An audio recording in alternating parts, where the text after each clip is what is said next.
Well, a very good evening, ladies and gentlemen. Welcome to another Flight Deck Sim live stream today. It's the 5th of August 2025. It's 5 minutes past 8 here in the United Kingdom. We're back in X-Plane 12 in the excellent Felis 747-200. We're live here in Nepal, 12 hours behind live time. We are live weather. It's a horrible, drizzly afternoon here in the sim, and we're going to be flying to, let me get this right here, Lhasa in the Tibet Autonomous Region / China. Flight to around 1 hour 10 minutes. But while we're doing this is the one of the highest elevation commercial airports in the world. The elevation at our destination is 11,715 feet. Now, of course, we're going to take a fully loaded 747 to see how the aircraft handles with such a high density altitude. What could possibly go wrong as well? Anyway, personal news, ladies and gentlemen. Check this out. Ooh, look, I got married this weekend. Oh yeah, I am a husband.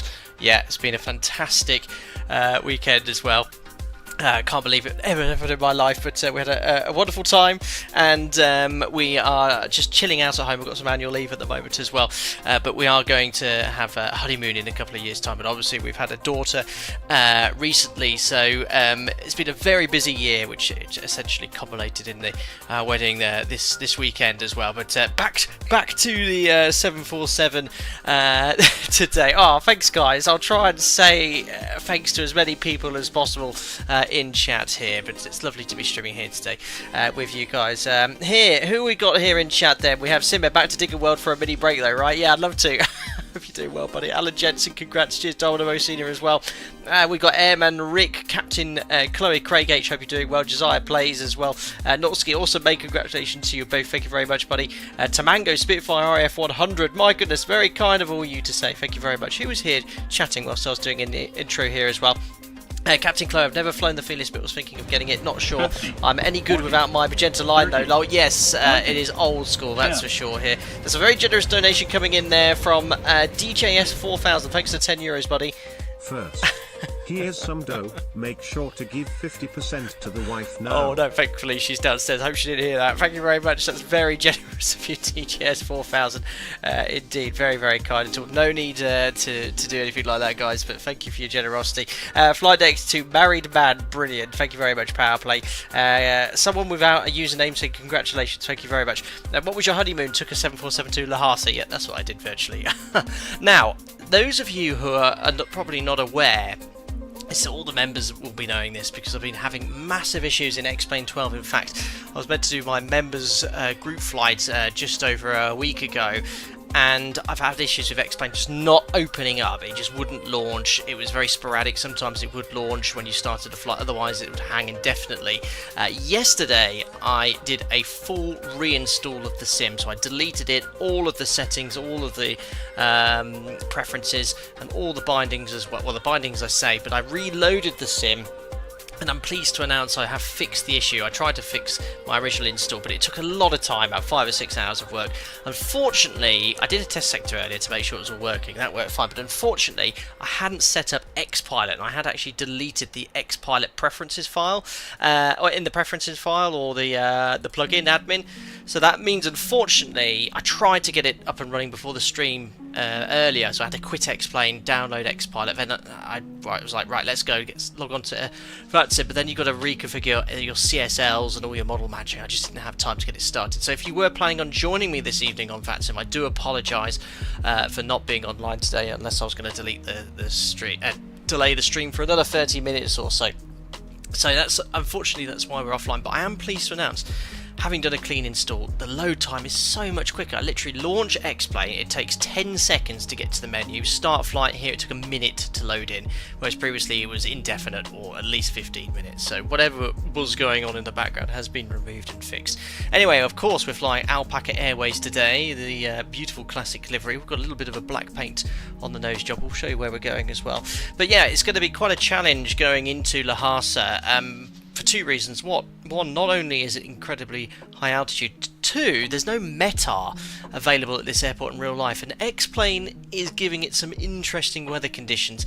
It's clear skies, but it gave me earlier a pressure setting, I'm not joking here, QNH of 1050. I mean, it was as high as the altimeter went here, and it was the actual pressure in the sim, so we'll have to find out what happens when we get there closer. I might have to pause in the menu and just go on the world weather just to get the QNH in the sim. Oh my god, we actually have a real world METAR there. No way. What happened earlier? Do they not give METARs out then in the middle of the day? Well, hopefully, Dynamo we won't have that issue like we did earlier. Very good. Well, there was no METAR there this morning. Fantastic. Well, hopefully we'll have no problems with the weather. Anyway, let's zoom on in towards the aircraft. There we go. Oh yeah, what a smooth transition into the cockpit. Anyway, let me just show you our routing today, where we are. So, oh my god, the world looks weird when it's in that orientation. There we are. So, how do I actually get it to go face north? Track up. No, free. There we are. So, here we are. If I go to world map, you can see where we are in Kathmandu, Nepal. Flight time, as I said, 1 hour and 10 minutes. So we have to go eastbound. We're going to be taking off runway 02 here, and 270-degree turn. And we can't make a direct route, otherwise we're going to hit a mountain. So we have to go eastbound until we get to Tumli. We get to around 25,000 feet, and then we're above the grid Mora there. And then we can make a left turn northeast and fly directly over the Himalayas. They're so high. Look at these grid Moras, 30,000 feet, incredibly high. And as I said, the elevation here is 11,715 feet. And this is the approach we're going to fly. This really tight approach in the valley, 180-degree turn into the airport. I did a test sector. There is an ILS on the other runway 28 right, but it's not working in X-Plane, so I tried to get this to tune up. So we're going to land on 28 left, which does have an ILS here. Will we see Mount Everest? That's a good question. Geographically, I don't know where Mount Everest is in relation to our route. Would you guys happen to know? I guess it's near Nepal, isn't it? Or in Nepal? You guys will let me know, and we'll try and look out for it. Anyway, let's close that up. I've got a lot to do to get this aircraft set up as usual. Let's turn that down. Is Everest anywhere near? Probably not.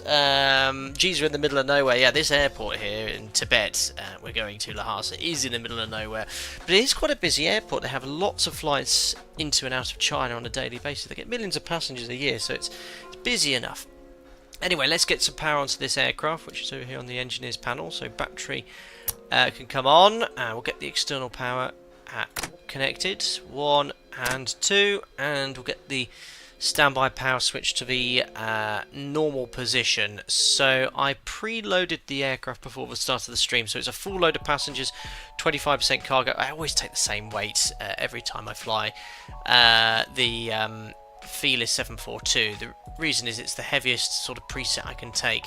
So the zero fuel weight you can see here is 227 tons, 227.9, which is what I planned for here, 227.9. Oh, I've got gifted members coming in. Let me just instant load the fuel. We've got 36.8, 36,871 as minimum block fuel. That includes 20-minute taxi, which I upped here slightly, even though I'm now offline, and 15 minutes additional fuel, because when I first did the test sector, I screwed the approach up, and the alternate is really, really far away. It's a place called Mandalay, which we'll look at a map with later. Right, Gifted members here, thank you very much. Torin 4x4, thank you very much coming in from Australia for your generosity. We've got Beaufort, Sean Sinden, Chris the Nademan, Matthew Newey, and Will Howard. Welcome back. All gifted memberships, welcome. And thank you very much, Torin 4x4, for your generosity. That's very, very kind. Antonia says, my phone actually says the pressure is 1005, so I'm wondering how far outdated is the METAR, or if it's just my phone that's wrong. Now, what we can do, I think when we're over the airport, bring this map up and you can press this here, look, and you can get details. You can get the actual weather here. So QNH is 1014, and if we actually cross-check that against Navigraph here, so it should be the same. Look, 1013, 1703, variable. It's almost the same. No, it's not. It's a completely different.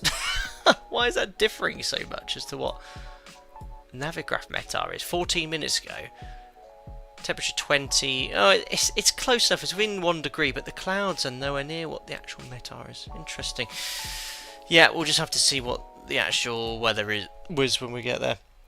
Right, let's do a panel scan up here. So anti-skid can come on. We'll arm the body gear steering and nav lights on. Before I forget, let's start New Sky as well. I've already booked the flight for a departure of 1945 Zulu, so book flight.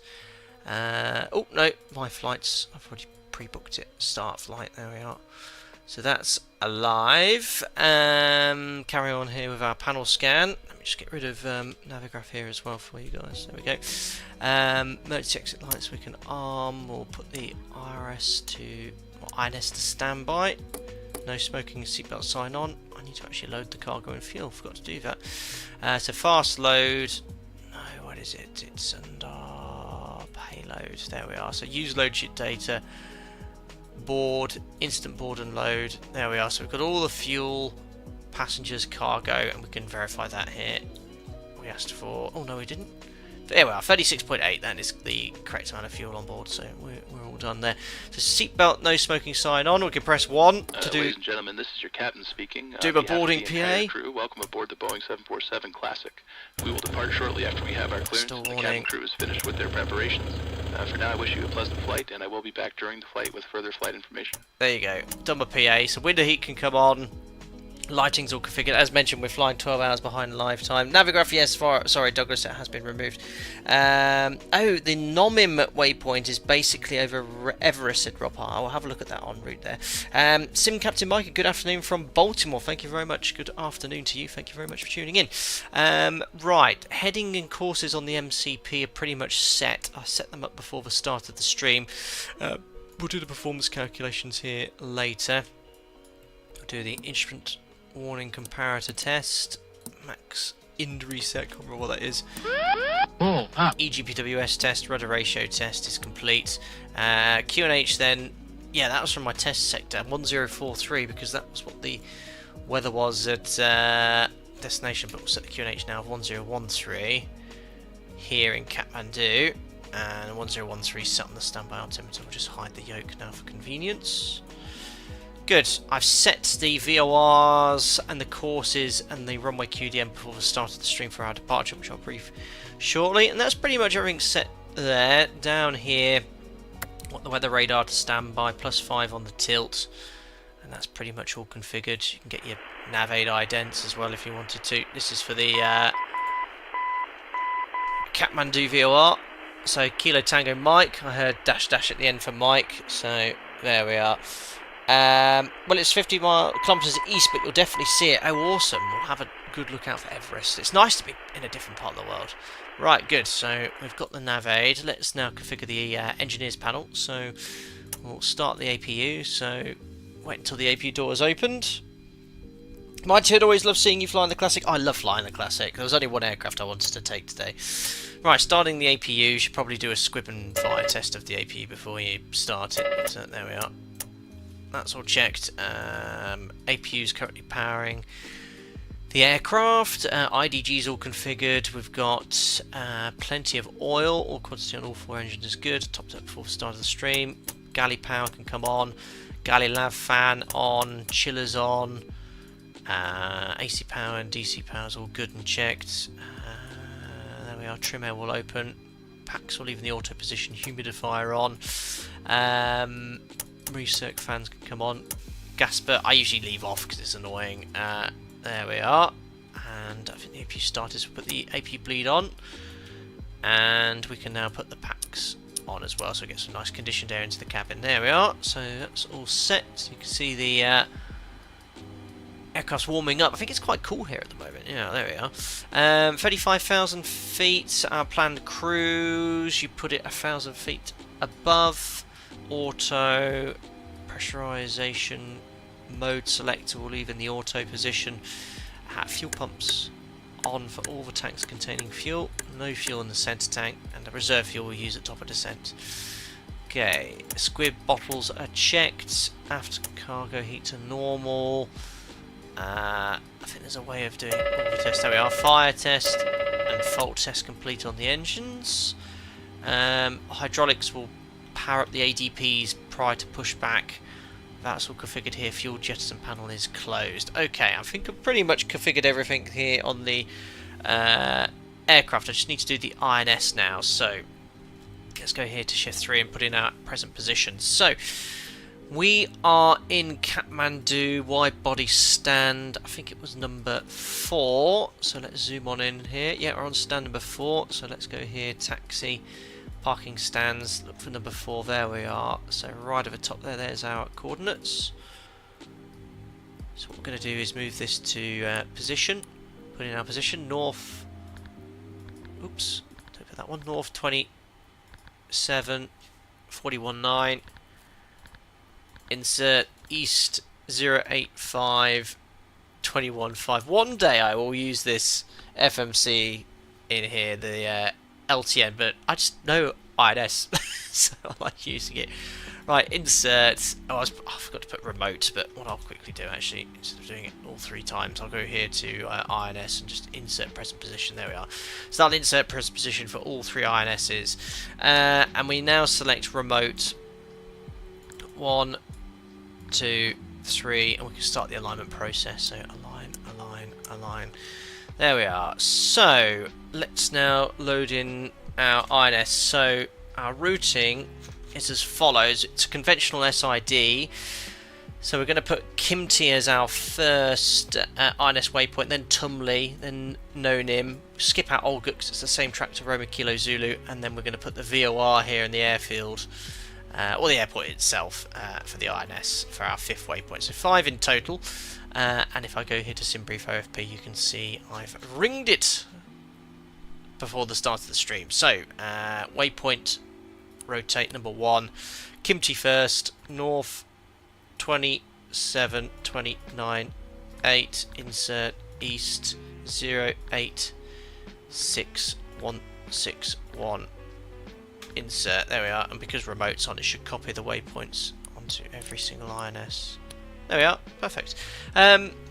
So the plan is, guys, obviously going to get this INS set up as well, but I hope to stream on Thursday into Catania, where Sarso, one of my colleagues at work, is actually doing his VATSIM approach exam. So we're going to go to Catania Thursday. Then on Saturday, I'm planning on either doing Cross Africa or the Boston 26th anniversary VATSIM event as well. So my wife, I should now say, is going to one of her best friends' 30 something. Oh no, I'm going to give away her age.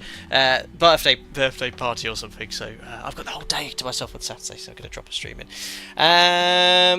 So let's go to waypoint number 2, which is Tumli, north 27190.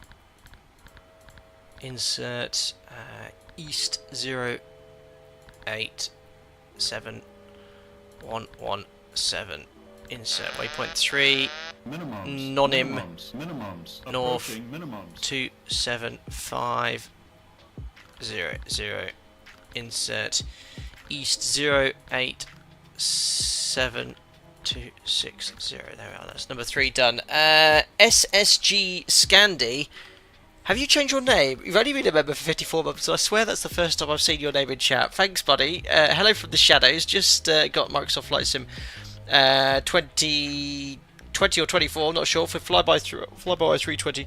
Wonder if there's any equal plane to X-Plane 11 and Zebo. Best of luck with the flight. Thank you very much for your continued support for all that time, and I don't think we've ever chatted before.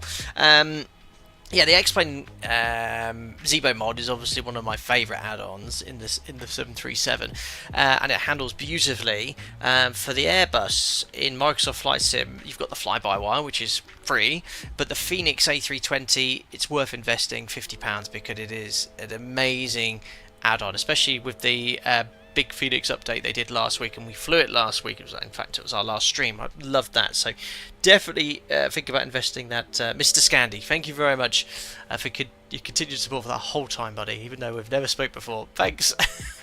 Right, number 4, it's the Rick Hayes VOR, North 29213, insert East 089163, insert. There we are. Number 5 then. We'll just put the airport in case.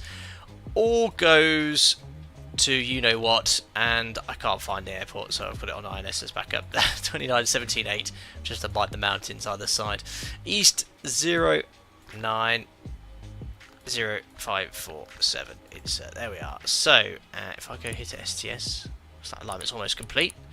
So to save a bit of time, I'll just do quick align, and that puts all the RSs to nav for me, completes the alignment. I just need to deselect the sync feature with remote. 1, 2, 3.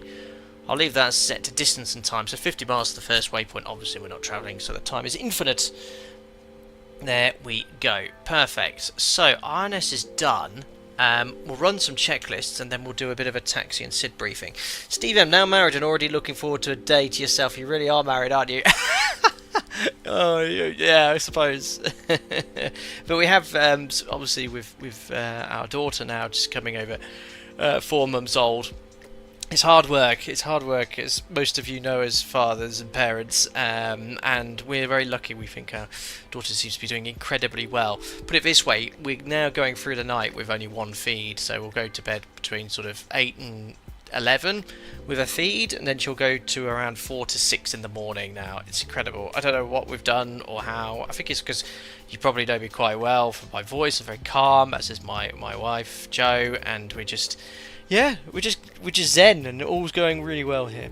Anyway, I digress. Let's run our checklists. So here, checklist before start pilots. Let's see how much I forgot. Before start checklist, please.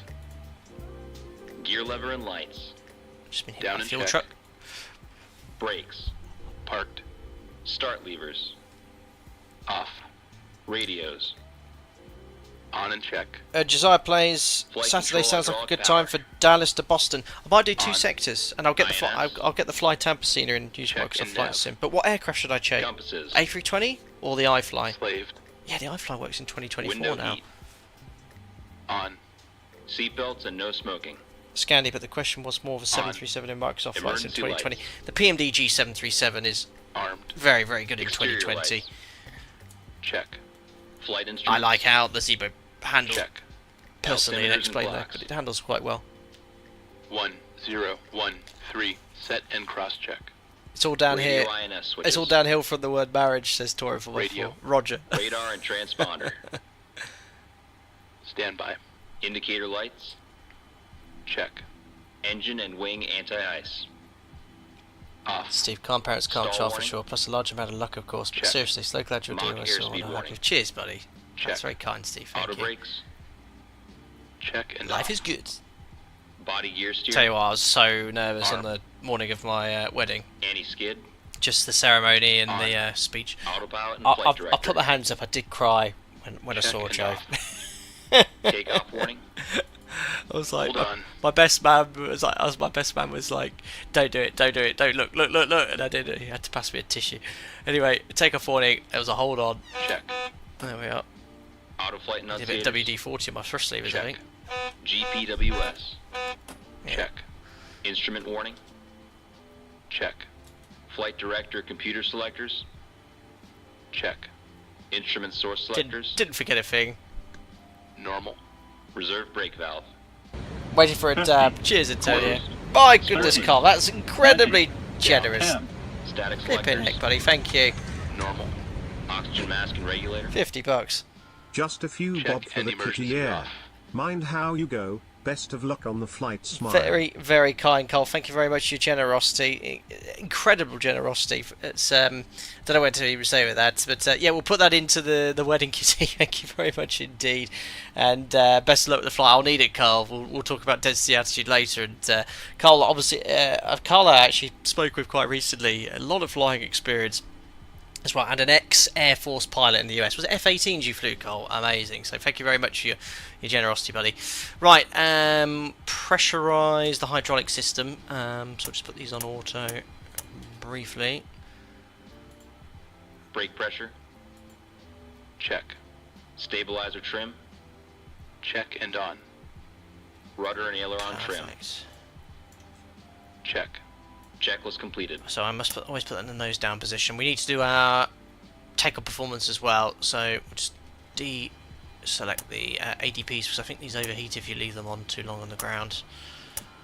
Okay, and that wants to be on for pushback later. Right, let's do the engineers before start checks. Battery on. APU panel. Very generous, Carl. Thank Check. you. Auxiliary power. Check. And on to the Engine oil Chinooks, quantity. Hornets and the Marine Corps. Check. Amazing. Fuel quantity 3, 6, 7, 9, 1 kilograms. That is sufficient. There we are. That's Fuel panel. minimum block fuel. Check and set. Pressurization controls. Check and set. God, I love this. I love Bleed this add-on control. so much. Such an event Wait. flying it. Bleeds want to packs want to come off now for the start, I think. And open the bleeds. Check and set. Hydraulic quantity. Check. EPR. Tobago, how old is this computer. aircraft? 200? Let's see. When did they end building the 200? I can't remember. Oh yeah. Go around. Go around. Circuit breakers. Check. 12 4x4, Indicator you got a lights. couple thousand hours flight time. What do Check. you fly, buddy? Electrical Didn't panel. know that, buddy. Check and set. Air conditioning controls. Check and set. Fire control and wing overheat James, panel. we've got loads of guys here. It's Check great. and set. Great to see. Equipment A lot cooling. of experience. Check. Passenger oxygen. 91 for the last 742. Hydraulic panel. Wow, 36 years. Check and set. Fuel jettison panel. Check. Crew oxygen. On. Oxygen mask and regulator. Check and emergency off. Ground to cockpit. Please show me where you want to go. So with that wind we've got light and variable, but it's still favouring 02 according to the METAR. Ground to cockpit. Tow is driving up. We already checked the ADPs, we need to turn them off now anyway. ADPs. Off. Checklist completed. There we are, so we're ready for the engine start now, but before we start the engines, let's talk a little bit about how we're going to get out of here. Cheers, having stored 14 months as a member. Congrats, Captain. Please treat the most beautiful of aircraft well. I'll do my absolute best here, buddy. Thank you very much indeed for your continued support as a member, for being such an active member at that as well. Perfect. So, obviously, the destination's incredibly high elevation, 11,700, but this isn't exactly low. We're at 4,400 feet here in the air, so performance is reasonably limiting, especially at our gross weight today. So we're taking off from runway 02 Okay, all doors and hatches via are closed. Delta Ready to Echo, connect. backtrack 180, and then we'll depart to the north. And we've got a 3,074 metre runway, so let's just do the performance here. So we'll go here to performance calculator, read the data from the load sheet, read the data from the sim. So wet runway according to this, 20 degrees, QNH is now 1005, which will set here. Wait, that can't be right. Because the elevation is... Yeah, what's going on here? Read data from sim, barrow pressure 1005. No, this is saying 1013. Well, we can confirm it because the altimeter should show us the elevation. The elevation here is 4395. Yeah, okay, so I don't know why... Tow connected and bypass pin in service. correct. Release parking brake. Standby. I don't know why that's saying that, but anyway, we'll change the pressure to 1013. 1402 knots. Alright, we'll just take that then. Okay, so flap 10. Runway length is in here. 3,000 meters, we'll call it, and the elevation as well is going to be 4,400 feet. Okay, so it's adjusted. Yeah, see how it adjusts V1 look if you change the elevation. So an impact. So these are our V speeds. Flap VR136, V2151. We can press the set speed bug, so you got all these white bugs here. When you press that, look, it sets all your bugs for you. It's great. Stab trim 3.3 units. Oh yeah, I need hydraulic power for the trim, so just remind me after engine start to do that. And the SID is awesome. Have a look at this, guys. So we're going to take off straight ahead until we're 2.5 DME. So we're going to be looking at this on departure, 2.5, making a left turn, and we keep making that left turn until we cross the 320 radial, and then we just fly towards the VOR. Once we've overhead the VOR outbound 105 to cross Icarus at 10,500, we then make a left turn heading 094 to insert the 102 radial outbound to Kimti, which is INS waypoint number 1. So it's an immediate left turn after departure. We're nestled in between mountains. Look, if we keep going in a straight line, boom, we're going to hit 21,100 feet, which is well above us. So we're going to fly this SID as accurately as possible. Right then. We are good for engine starts. Captain Clay, would you just slide the bugs around manually in real life? Yeah, you just move it with your finger. That's how you do it. Obviously, we've got the ability to sync it here in the sim, which is pretty useful. So let's now get ready for pushback. So we're going to put the beacon light on. Oops, don't know what I changed there. Transponder to TARA, and you'd usually do that when you're on. I got onto the runway, but we'll just do that here. We'll put the starter valve to Ready to start the engine. arm, and we need to tell the cabin Ready crew for to engine arm start. slides. Hold on. Cabin crew, arm slides. There we are. We should get a call. There we are. All doors are closed and armed. Excellent. So before I do that, I'll slow down. AP is on the bus. Okay, now disconnect the let's make sure the parking brake's set. Yeah, parking brake's set. So ground. Disconnect GPU. Cockpit to ground. Disconnect ground power. Yeah, Tobago, those engines will be working hard today. So it should tell me when the GPU is disconnected. Or Ground not. power disconnected. Cockpit to ground. Remove the chocks. Okie dokie. And we're ready for engine start here. I think we've done everything here. So let's now. There's the X5. Shocks removed. Chocks removed. There we are. So let's start pushback. Oh no, it's just. Is it released parking brake? Yes. Parking brake released. Starting pushback. And you may start engines. Perfect. On our way, guys. Not bad. 34 minutes in the Felis 742. We're pushing back now. So engine start sequence 4, 1, 2, 3. Alright, starting engine number 4. Starting engine 4. Starter valve open.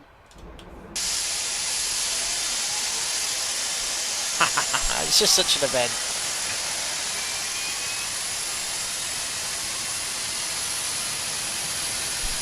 I should be monitoring the engine instruments, but never mind.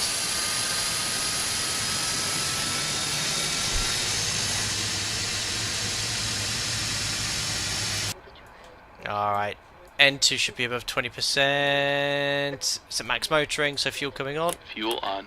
Light up. So monitoring EGT.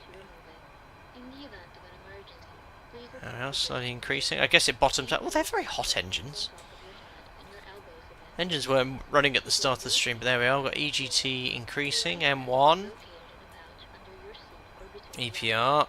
N2's here. Oil pressure. Just about in the green.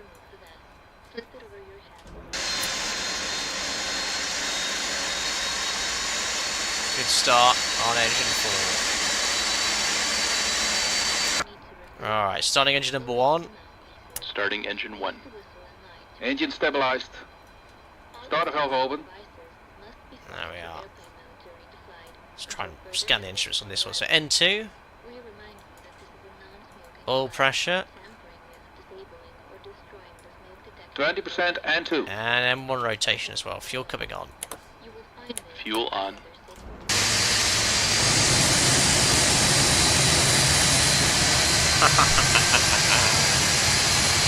Mark Scott, hell of a fleet Alpaca Airways has got. Trying to think of maintenance costs. Ah, that's all good.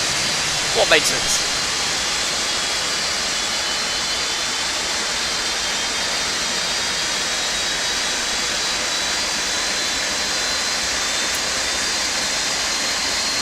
Oh my god, better push back, be careful.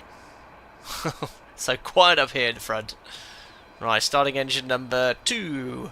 Starting engine 2. Engine stabilized. Operation complete. Start Set and parking over. brake. Good, parking brake Parking set. brake. Disconnecting tow. Stand by. What a view.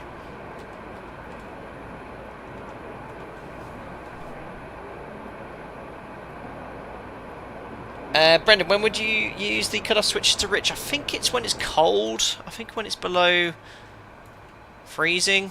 I remember reading about it in the Felis Discord, I think, at some point. Fuel on.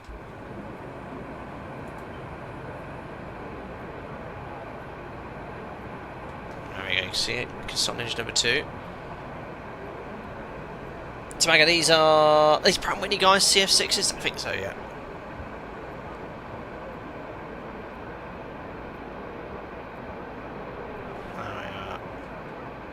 It's like a good start, engine Starter number off. 2. Starting engine. Tow is disconnected and bypass bin has been Number removed. 3. Hand signal on the right. Starting engine We'll 3. see you next time and have a Start safe valve flight. open. Oh, all the noise.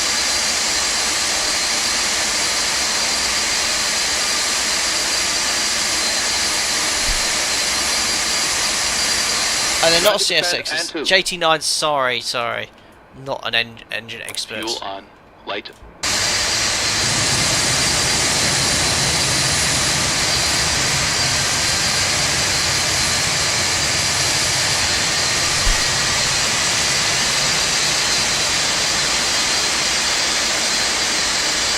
Oh, Hamish, yeah, unfortunately I'm off online though. Let's get my X-Pilot set up.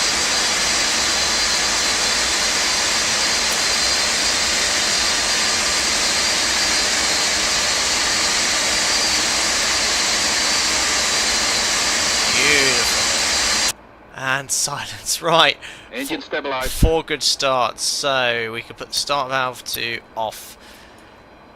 So we want to go generators on. And the APU can now come off. Close the APU bleed valve. Star switch is none. Probe heat on. Anti-ice not required. Air conditioning. So we'll put the packs to half. For taxi. Bleeds on. Flaps to 10. Flight controls. Flaps 10. Alright. Full forward. Full back. Left. Right. Here comes the rudders. Full right and full left. There's no recall, all we've got is anti-skid hydraulics, which does turn off when you start taxiing. Turn off the instrument comparator, and I think we're all configured, ready to go. AP fault, I think that's just because I've turned it off, I hope. There we are, good. Let's do the after start checklist. After start checklist. Trim. Flight recorder. Thanks. On. Start switches. Off. Beacon lights. 3.3 units. On. Brake pressure. There we are. Cheers, guys. Check. Start levers. Idle detent. Engine anti-ice. Oh yeah, and the Off. hydraulics. Electrical panel. Check. Pack valves. Open. Dual warning lights. Out. Hydraulic panel. Check. Flight recorder. On. Eric's steam After gauge said start there's the checklist EFB, completed. that's correct. Taxi checklist coming up. Right, we can do this whilst taxiing. So, inboard, turn off lights. We've been sat here after the engine start for about 3 minutes, and I've burnt about what's about 150 kilos of fuel. That's as much as we'd use taxiing out in the 7.3. Brilliant. Right, so just as a reminder, taxi's going to be straight ahead till we get to Echo line up band track runway 02. Alright, parking brake Parking release. brake released. Do a quick config check. Good, no config warning. On our way.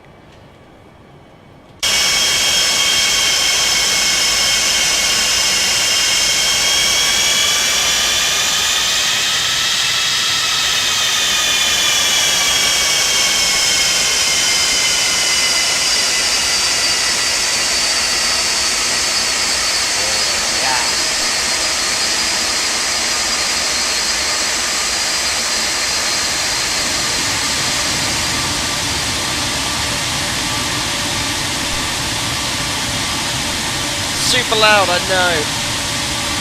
Don't you love it though?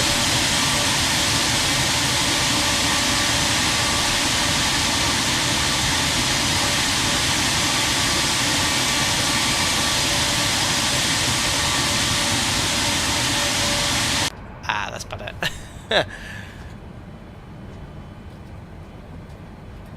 There, this evening, Tiny Skip. Hope you're doing well. Nice to see you here, buddy.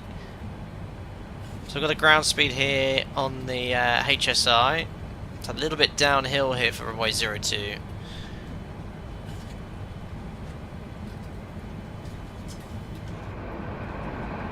God, look at those leading edge devices extended. A lot of lift we need to generate here.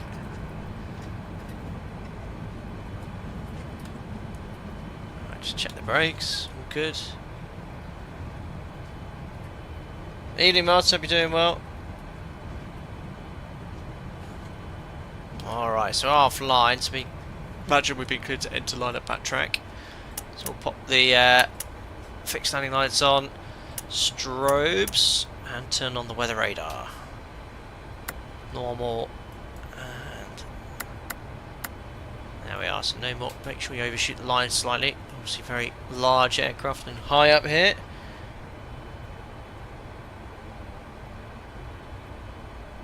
Oh, it's nice and peaceful and quiet here.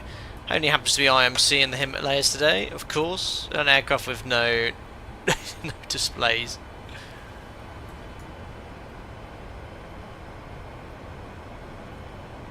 There we are on the runway we are, and then we're going to backtrack away.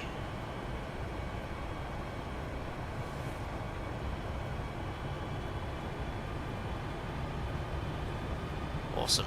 Texture looks so good. Having said that, there's some very high trees quite close to the runway here.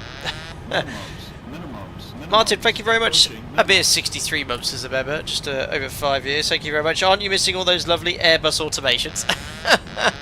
A little bit, Martin, a little bit. I'm yet to locate the tray table here at the 747. Cheers, buddy. Mr. Fedari, 8 months as a member. Hey, congrats on the whole getting hitched thing. The missus. Non-revving on the flight for your honeymoon. Yeah, she's on job seat. Yeah. We're going to Tibet. We thought that'd be a great destination. Cheers, buddy. All right, perfect. So, oh yeah, I forgot to run the taxi checklist. Taxi checklist, please. Flaps. Flaps 10. Flaps 10. Takeoff data, EPR and airspeed bugs. There's the taxi Set line there. and cross check. Ignore the fact there's a light Stabilizer there. trim. Set in green band. Probe heat. On. Flight controls. Check. Yaw damper. Don't go in the grass to the U-turn. That's all good. Full harness. Check. APU. Off. Fuel heat. Off. Totalizer and gross weight. Set. Stupid Flight keyboard. engineer and pilot panels. Check. Aft cargo heat. Normal. Seatbelt and shoulder harness. Check. Thrust if the turn. Taxi checklist completed. And just the before takeoff checklist. Before takeoff checklist. Icing considerations. Check. Cabin alert. Check. Transponder. Check. Ignition. So remember to overshoot that start. centre line. The main gear's Body way gear behind steering. you. Hold on. That's the only thing we need to do because we're still lining up. That's Back fine. valves. Wait. And the pack valves as well. Let's just finish getting lined up here. Oh, that's not too bad a lineup if I say so myself. There we are. Right, let's just get the parking brake sets. So packs off. Closed. Body gear steering. Pressurization mode disarm. selector. Auto. Fuel boost pumps. Oh, I didn't set the parking brake. Hold on. On. Parking brake set. Oh, I don't know what happened there. Thrust feed valves. Check. Before takeoff checklist completed. Alright, so just as a reminder, runway heading straight ahead 2.5 DME. As soon as we're there, immediate left turn, we'll bank at 30 degrees. We're going to treat it as NADP 1. So we're going to accelerate at 3,000 feet above aerodrome level, 4,400, 5, 6, so 7,400. We'll start accelerating to 250 knots. I don't want to accelerate too early because that will widen the turn. So I want to keep it as tight as possible. There we are. We're all ready to go with an hour and 10 minute flight time to where we're going. Lhasa, the highest elevation airport in the world. There we are. We'll skip that checklist. I have to take off to come, and I'll leave that page up for the flat retraction. Right then, Toga's in chat. Let's go. Let's just make sure we've got EPR selected here. Start the timer, which is there. Run. A little bit more thrust. Parking brake released. Stabilized. There we are. EPR on. Set takeoff thrust. There we are.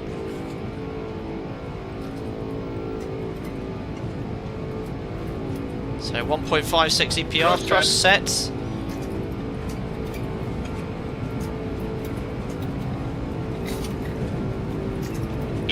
Change release forward pressure, throttle hold.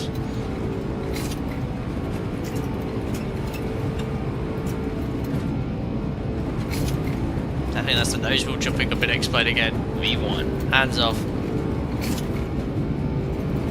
Rotate. Up we go. There's large trees there. And we're airborne. Positive rate. Gears going up. Gear up.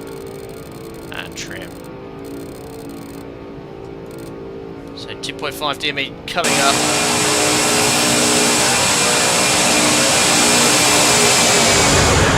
I think it's pretty much there. It's 2.5 left turn. Gears up. Going to maintain this speed. 25 knots. I'm going to go full EPR as well for takeoff. I'm not going to go to climb thrust just yet. I want to get climbing as high as possible. Got to fly this accurately, otherwise we're going to hit a mountain. Okay, you're going to get trimmed. Don't have to fly directions, but need them. Just lower the nose slightly. 25 degrees angle of bang. Ooh, that's going to make you feel sick. Lowering the nose like that. So I'll do it about 12.5 degrees nose up. Just get it trimmed.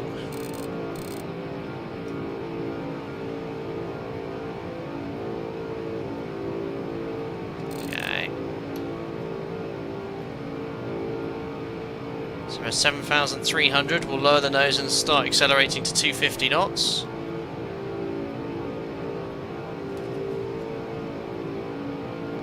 Holding the speed quite nicely. It's all about attitude. Same, and it doesn't matter if it's 737 or 747, you know what attitude to fly.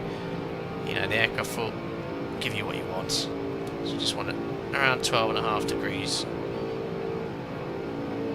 Awesome. So 7,300 feet's coming up. And we're directly to the VOR already. Flipping heck, we'll actually level off the wings here. And then lower the nose to around 10 degrees nose up. So I want to fly directly to the VOR. We've really done a tight turn here. If I sort of I haven't got Navigraph up, but if I press that, you should be able to see. Oh no, I'm on yoke cam. Anyway, we'll start flat retraction. Almost over the VOR, 1 mile. Keep like that nose, about 7.5 degrees. VOR's coming up, so left turn 105.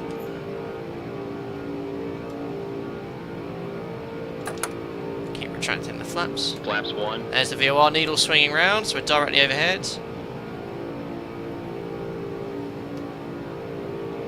And we're going to go straight outbound now. There we are. Bang over that. We should be bang over the VOR. If I bring up here, I want to be going outbound now. 105.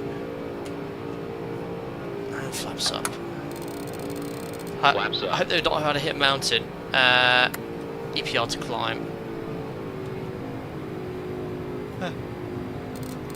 Our roll wings level there. And we're nicely established on the outbound radial. Coming up to 250 knots. So we're just following this HSI here. There we are. We'll try not to descend. There we are. Stop pitching up for 250 knots. I'll put it in continuous, whoops. Just get me trimmed for 250 knots first. Max continuous is better than crashing into a mountain. There we are. Cool. So we should be outbound now on the 105. You can see that on the HSI here. Nicely set up. There's 250 knots. Just not pitching up to maintain that speed. And we'll get the automation in. So, autopilot's in, VOR lock, nav is engaged. And I want IS hold slightly above 250, no biggie. Free speed was that Kathmandu approach, thank you. 10,000. Oh, I need to pressurise.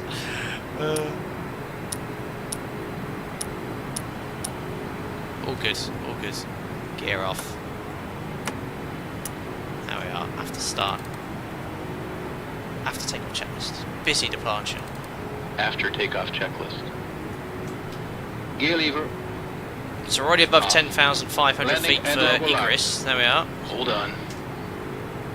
We'll accelerate our econ climb speed. What a busy departure that is. I had to fly that pretty accurately. Ignition. Check. Seatbelts and no smoking sign. Check. Back valves. Open. Fuel heat. Auto. After takeoff checklist completed. There we are. So we're now nicely departing. When we get to egress, we need to make a left turn to intercept the 102 radial to Kimti, and then we'll go to INS. And if we go here to performance, we can find an econ climb speed. So optimum climb is 304 knots. So we'll bug 304. Leave it in EPR, but we'll just go to VS temporarily and just do 1,000 feet per minute and let the aircraft accelerate to 304 knots. Wow, there we are.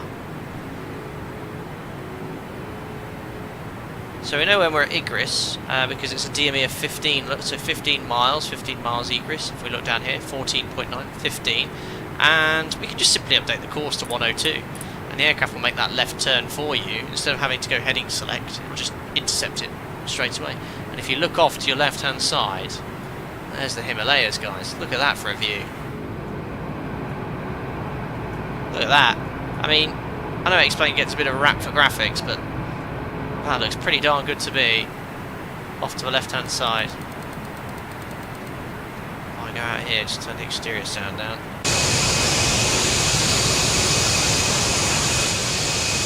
Beautiful. Anyway, almost at 304 knots now.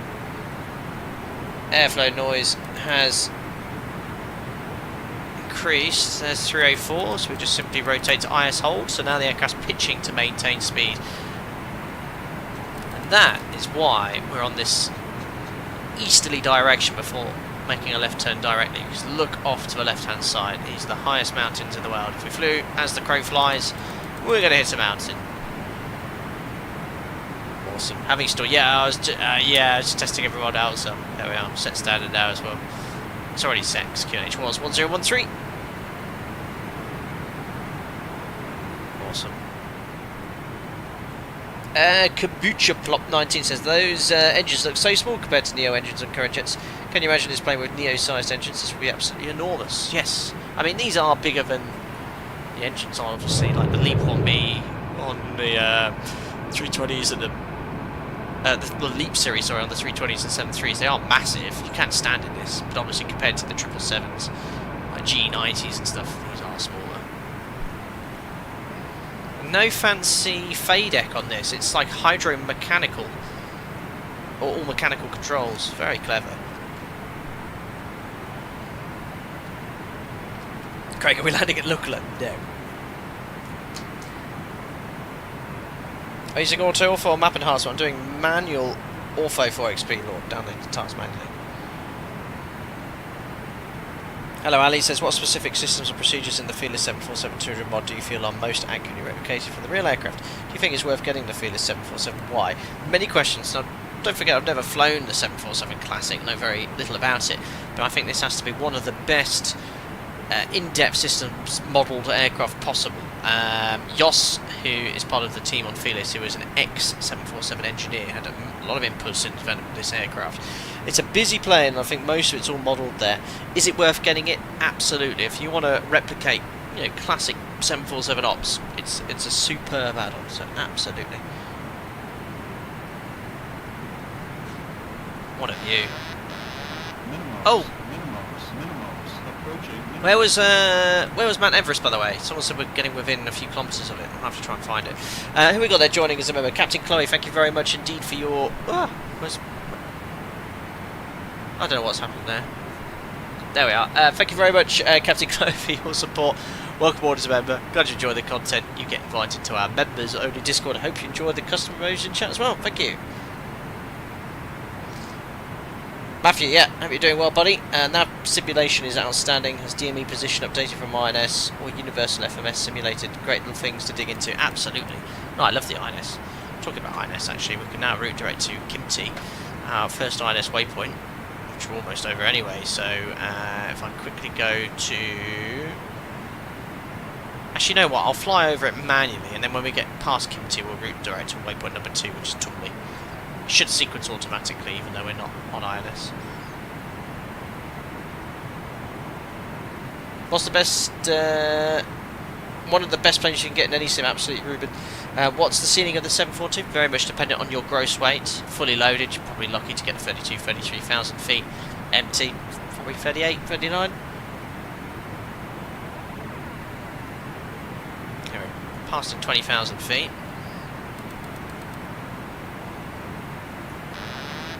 And 7 miles till Kimti. Awesome. Turn the sim down slightly. Michael, thanks. 45 months as a member. Another month a member. Did someone say barrel roll over Everest? Yeah, let me just think. Let me just jog my memory. No, I don't think anyone has mentioned doing a barrel roll over Everest. Do a barrel roll! Oh dear. Thank you very much for your support, buddy. Appreciate it.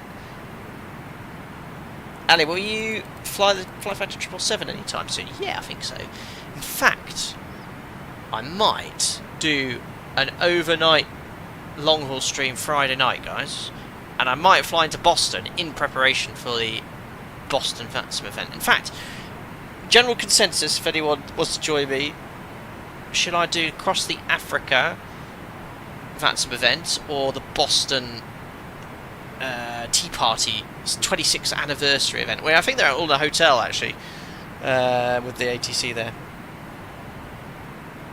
With what plane, I don't know. Rob, yeah, where's Everest? Sorry, where? Off to the left. Which one? There? Is that Everest? I'm getting a lot of Boston here. Boston, Boston, Boston, Boston. A350. I've done an overnight flight in the A350 already. Pointy bit on the right. On the right? Left, surely. What's the waypoint near here? Surely it's on one of these. Oh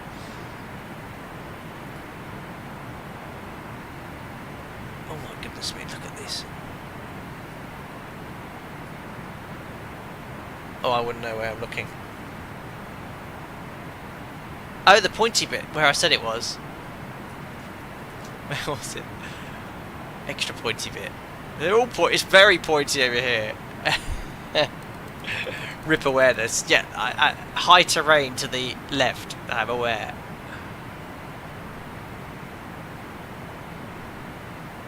No, I don't know where Everest is. Someone said there's a waypoint near it, wasn't there? The tallest point. The pointiest, tallest bit of them all. Anyway, 1, 2, let's switch over to INS now. So we're going to go waypoint change, 0 to inserts, and then over to INS. So INS on INS, INS. There we are, look at that. VR navigation is pretty accurate. It's like a 1 degree turn to the left there. That is zoom level 15 en route. Zoom level 15.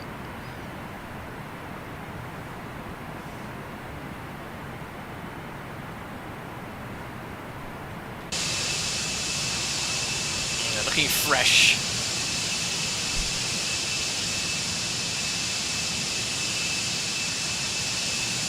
Clearly the answer is to level off at the height of Everest and figure out which of the peaks you would hit. Yeah,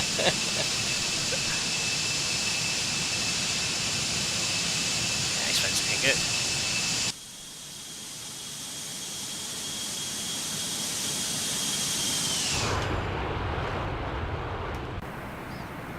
good. Anyway, still gonna wait until Tumli until we make that sharp turn to the left. Category, what's more accurate though, VR or INS? Good question. Over time, INS loses accuracy because it drifts. So actually, if you're in range of VR and DME, it's probably more accurate. GPS is the most accurate. Oh, what a view. how many flights have we done around Everest? Hardly any.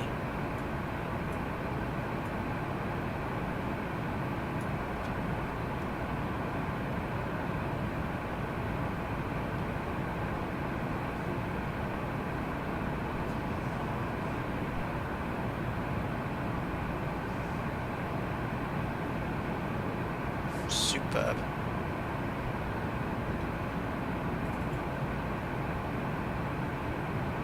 Did you know that ZULS, aka Lhasa, has RMP procedures for both 28 and 10? Very good. Unfortunately, this aircraft is not capable of flying RMP approaches, so we are reliant on the ILS.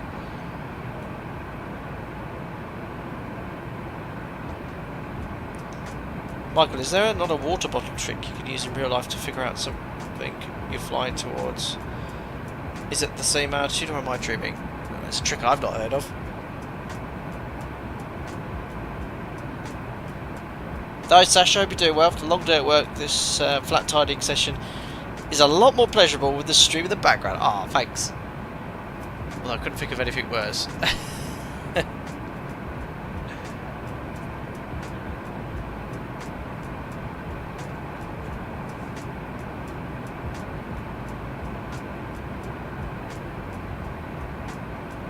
Awesome.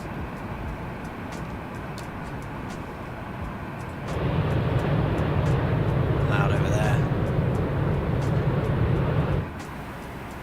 Alright, 2 minutes until we get to our next waypoint. It's Tumli, and it's a sharp turn to the left to Nonim. In fact, we can get rid of the VOR we're currently using. We can tune ready the Rickay's 113.5. It's already picking it up, great. We'll grab the ident as well.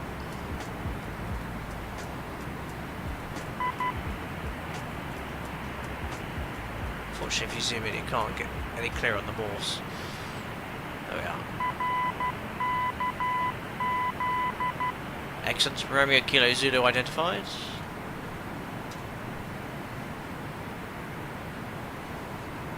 Big Kev, everyone on the right side of the plane is mad as what right now? Unbelievable. Oh yes, because they can't get the views, of course. Flick says might try this route later. Very good. I mean, usually when I fly to destinations, I try and find where the most popular or the most what's the word I'm looking for? The most frequent routes are flown between which airports. In this case, they're all Chinese airports. There's no flights between Kathmandu and Lhasa, so it was quite close. Didn't want to do a super long stream at this time, so flight time's perfect for this 1 hour. There we are. We've made enough height now to continue climbing. We're about to pass Mach 80. We'll convert to Mach 0.85. Turning northeast to go over the Himalayas now.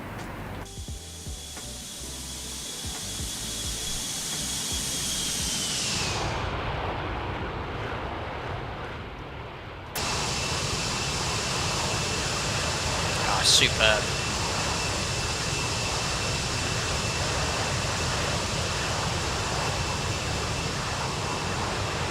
G-Boosters, have a nice flight. Really got head to bed now. Got my final ATPL theory exam in a week, so got to keep studying tomorrow. Best of luck with your ATPLs, buddy. Oh, there is a real life route between Kathmandu and Lhasa operated by Himalayan Airlines, the only foreign airline to Lhasa. Oh, there you go. I apologise there. I can't pronounce your name there. Good set, so thank you very much for letting me know.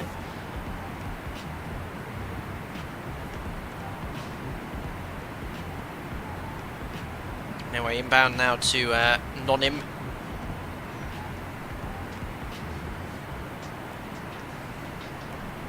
Superb. 20 minutes airborne. Look at that.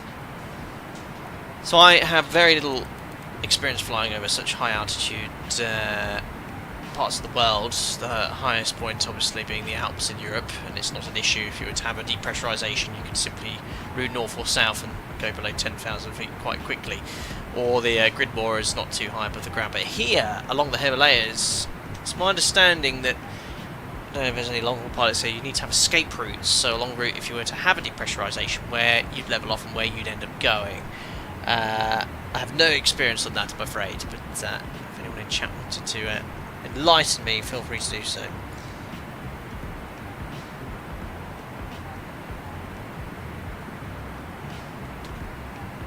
Curious if Himalayan Airlines got special approval for using the RMP procedure or not, since the Chinese something only published for 28 right 10 departures, sometimes LXA using 10 pairs or 10 pairs. Oh, okay. Well, we're going to fly ILS 28 left because it's the only ILS available. But we do now have METAR available, which is good. Oh. Guys, can you try and get the METAR? It's disappeared off my Navigraph. It's not here for Zulu Uniform Lima Sierra. No METAR reports available, which means X-Plane earlier gave me a QNH of 1050. So you guys are getting that, but X-Plane I don't think can read that.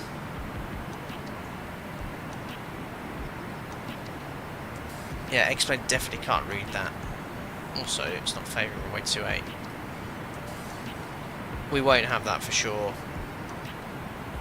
What's the approaches onto runway 10? There are none.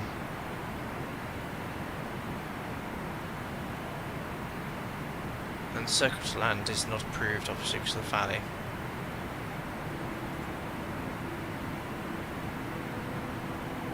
So you'd have to land with tailwind here.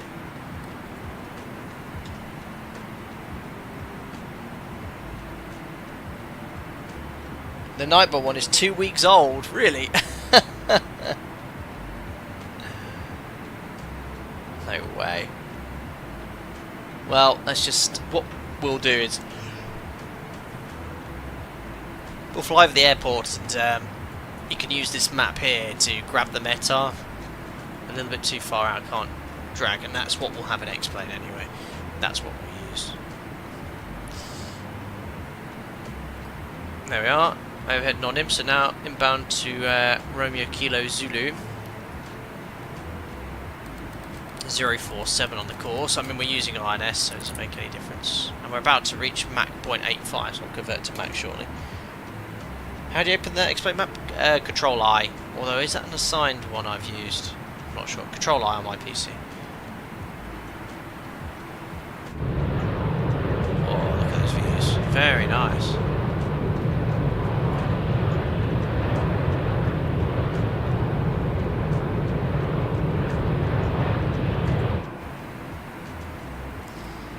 There we are, Mach 0.85 coming up.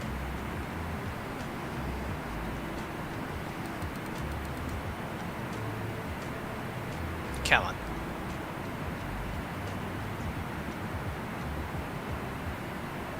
There, 0.85, so Mach hold, so the aircraft's now going to pitch to maintain that Mach number. Tamango is a combination of all of its airflow sound mostly.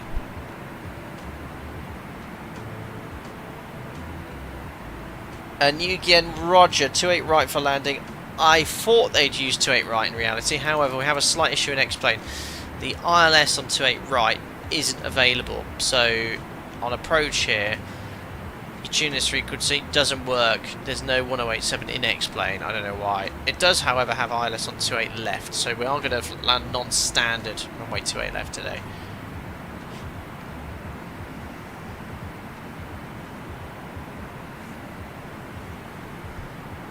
Matthew, fun fact, where you're currently flying is a no-fly zone for all aircraft by operator. Have to go to the west end of Tibet, northeast of Opis to cross to us. Why is that? Is that Chinese airspace? Oh, look out for Sam's. Anyway, weather's quite nice here to the north. Cool, blimey, we would not want to have a depressurisation here.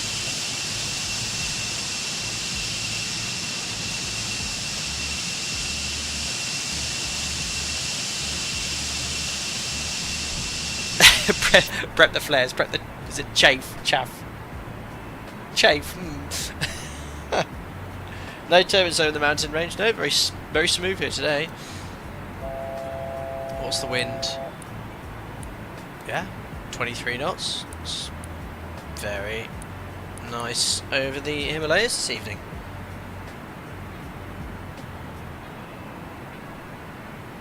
Anyway, approaching flight level 350. Out south, and we're going to switch the EPR now to Mach. So now the auto throttle is going to maintain Mach 0.85. So we'll start reducing thrust when we level off here. There you go.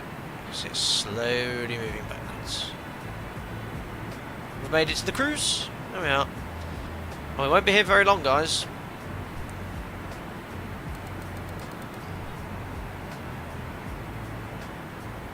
Isn't Air Force One a 747-200? I believe it is, isn't it?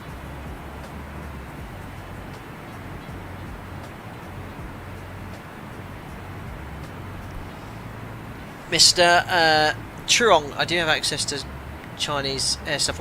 Didn't you mention a moment ago you get in trouble for sharing that? It's very kind of you to offer, but we'll stick with Navigraph charts for today. Thank you.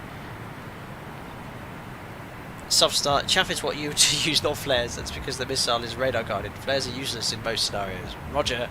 Where's that button? Anyway, here we are in the cruise. Let's start talking about this approach. It's not a long flight, guys. And descent's obviously quite late because look at the elevation. 11,800 feet. Bonkers. So, essentially, we're flying this arrival via Ikubi.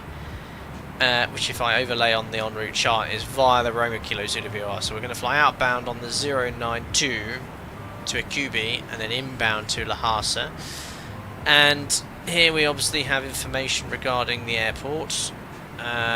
Meters, obviously it's in the Chinese, it's in Chinese airspace. So you'd convert it and fly meters, but because we're offline, we'll just fly in feet, which is what all the charting minimums are based off here. And once we're overhead the VOR, well, we're going to aim to be overhead the VOR, look, outbound at 23,630 feet. Very high transition altitude here, look, obviously.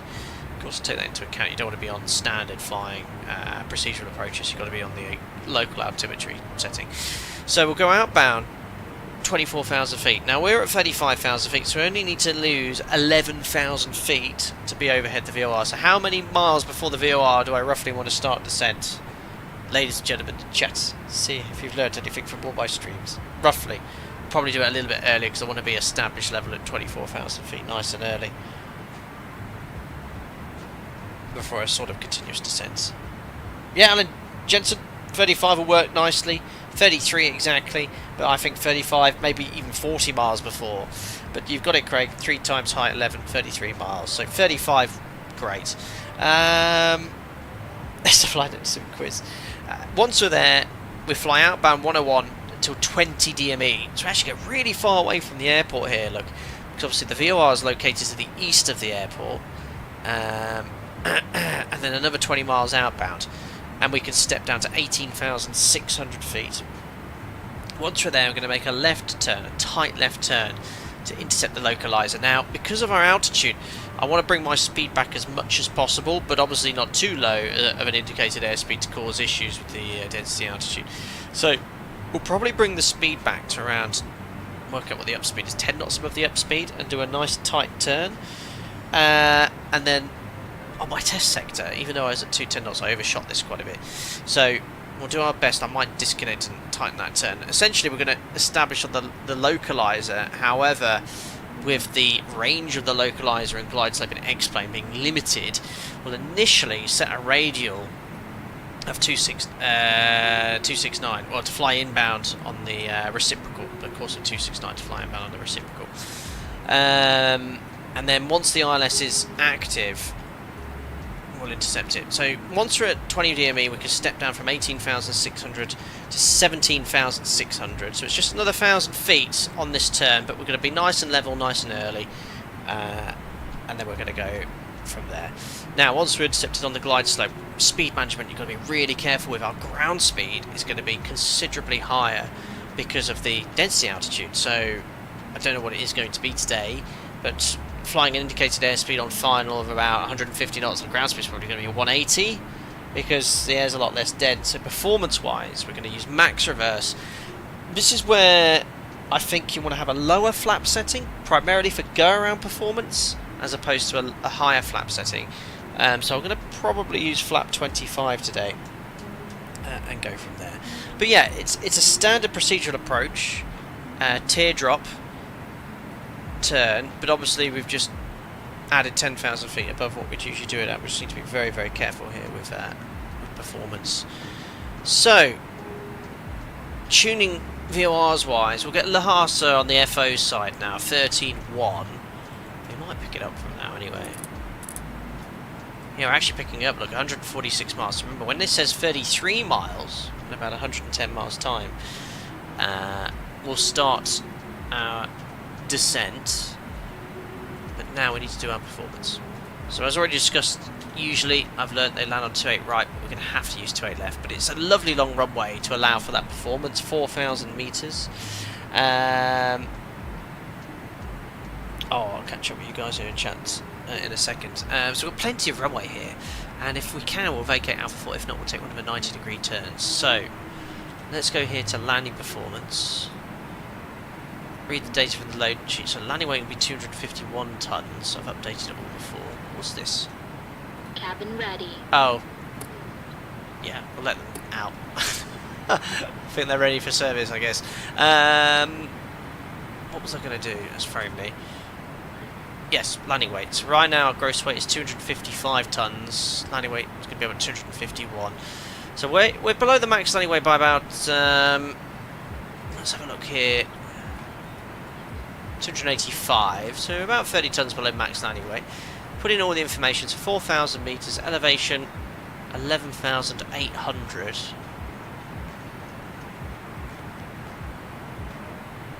Wind, I don't know, it's going to be whatever it gives us. It'll be at least some sort of, we'll put a tailwind to be conservative, but runway 28 left. And dry temperature, it's going to be whatever. We'll have to see this here later. Is that actually looking at what? No, it can't do. Won't know where we are. I'll leave it at that for now. But look, it's actually showing we can use any order brake setting. 2,800 meters for Alpha forward work out quite nicely. Reverses all. Spoilers also. And we've got our speeds. So I'll set the bugs now. Set speed bugs. Boom. And order brake to medium. I don't think this performance calculator is able to sort of change the speeds based off altitude. I just need to be really careful there. Anyway, we've sort of covered what we're going to do. We just need to wait to get there, really. Taxi will just vacate Alpha 4, Alpha 3, Alpha 2 straight onto the terminal.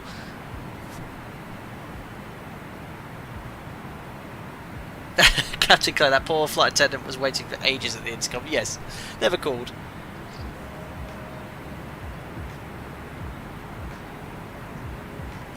RTC Mal says, love this plane, but it makes me work for it. It's a high workload aircraft. I usually end up having to skip the checklist or something along those lines because it's just too much going on.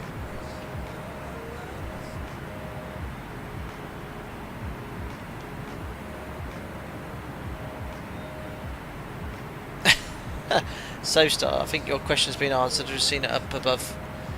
Mr. Captain, why do boats have 3 positions for the gear? I think that's all been answered there, yes.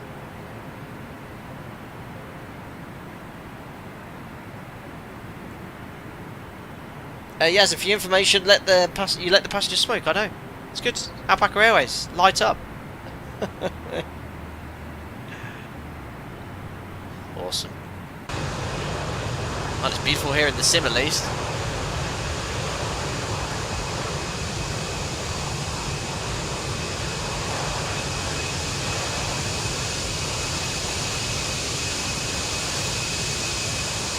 Orphan 4 XP, Cubing Demon. Captain Close lit up in the back.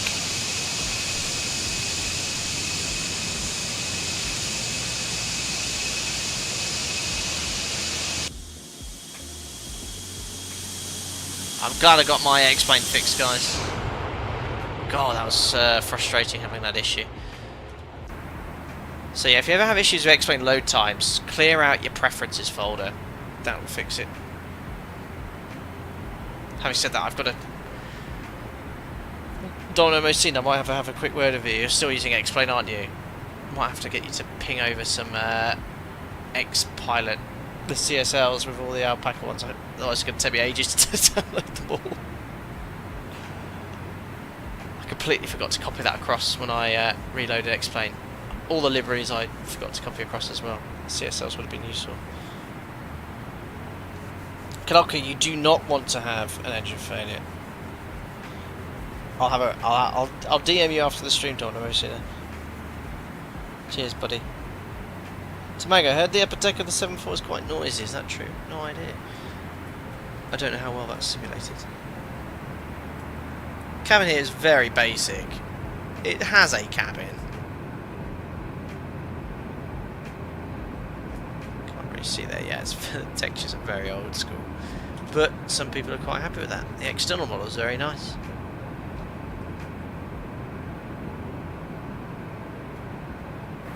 It's not as loud as it is in the cockpit, which you'd expect. Shut that door now for security reasons.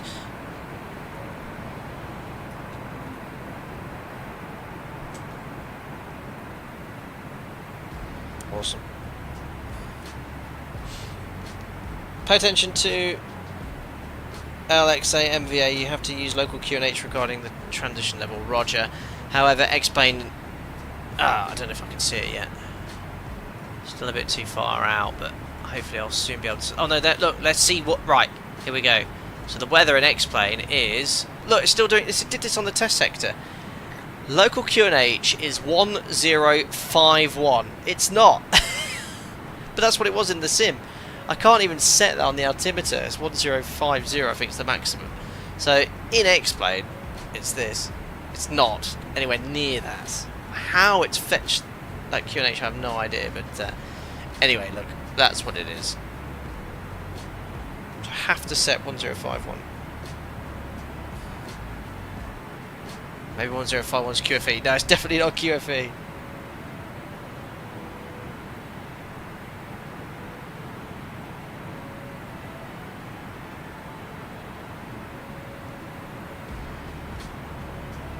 Trip on PPL I did on a Cessna 152, 150. Well, actual PPL was on a 152 Rames. But yeah, we'll just to make sure we set that QNH when we get closer. Anyway, remember, oh, looks like we're overhead the VOR here. See if we can see it. So the Roma Kilo Zulu VOR is down there somewhere. Oh, there's an airport there as well.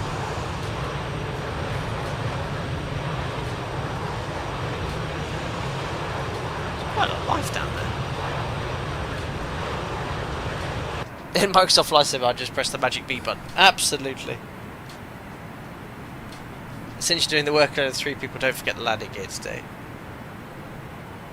There we are. Making our turn inbound to Lhasa. So we can switch both VORs now to Lhasa VOR 13.1. We can get rid of INS as well. Of course, we want is 092.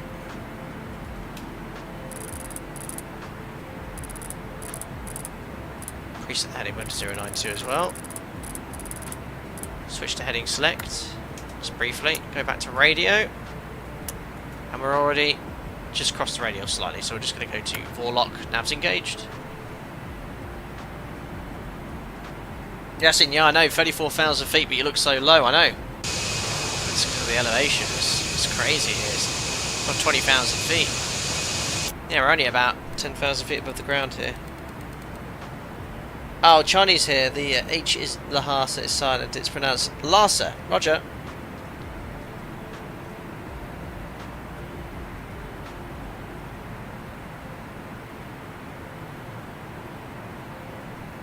Now, without causing any geopolitical issues here, I don't know much about Lhasa and what country this falls within, because I got mixed information. I think the chart says here it's PR of China. However, online it says it's the Tibet Autonomous Region of China, but it is China. So I don't want to cause any debate in chat. I'm not too sure of the geopolitical status of this part of the world. So anyway, it's a cool airport.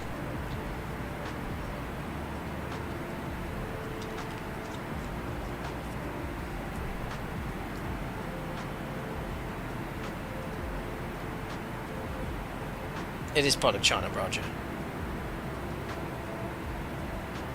It's one of those countries within a country sort of situations. So, Star, no worries. Feel free to ask a question here. It's very generous of you to offer, but no need.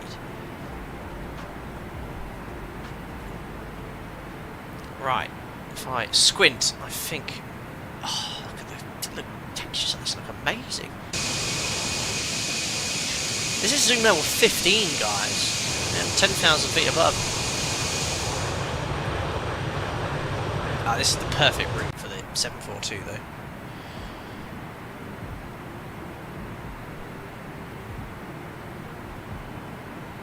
Right. So what was the QNH of the airport we just passed over here? 1048, yeah, so there's no METAR information for any of these airports. So why explains such ridiculously high QNHs? I have no idea. Douglas Andrani, thank you, 3 months, buddy.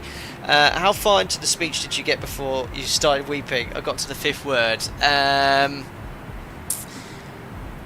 Alright at the start, when I raised the glass for people that weren't there, but they're in spirit, that was a bit difficult for me because I've lost some very close people to me in the last even year and life. And then okay for a bit with my thank yous. Best man was funny, and then started talking about Joe. Was okay to start right at the end. Difficult. Difficult. But yeah, when the registrar was asking me to repeat the words, I first spoke and I was a bit like, oh crikey, I need to get a grip here because I sound like I sound like I've been crying continuously. But the registrar was prepared, had a tissue. It's like, there you go. It's like, thanks. Exactly, Rob Par 13. And we had a memory table of all the people who were very important to us, and I made a conscious effort not to look at it before the ceremony because it was all designed by Joe. It was a beautiful table, but I knew if I looked at it before the ceremony, I'd find it difficult. After the ceremony, I went to see it, and I found that difficult as well. But yeah, it's a heck of a experience. But I was very pleased with my speech. The speech went down well, and cracked a few jokes in there, but it was a very well-spirited speech. Everyone was in good laughs. I was saying, you know, all my family and friends from Lincolnshire, everyone was cheering. All of Joe's family and friends, they were cheering. You know, it was a good laugh, good laugh. Anyway, as we said, 35 miles, probably start to send about 40 miles away. Oh, Superstar!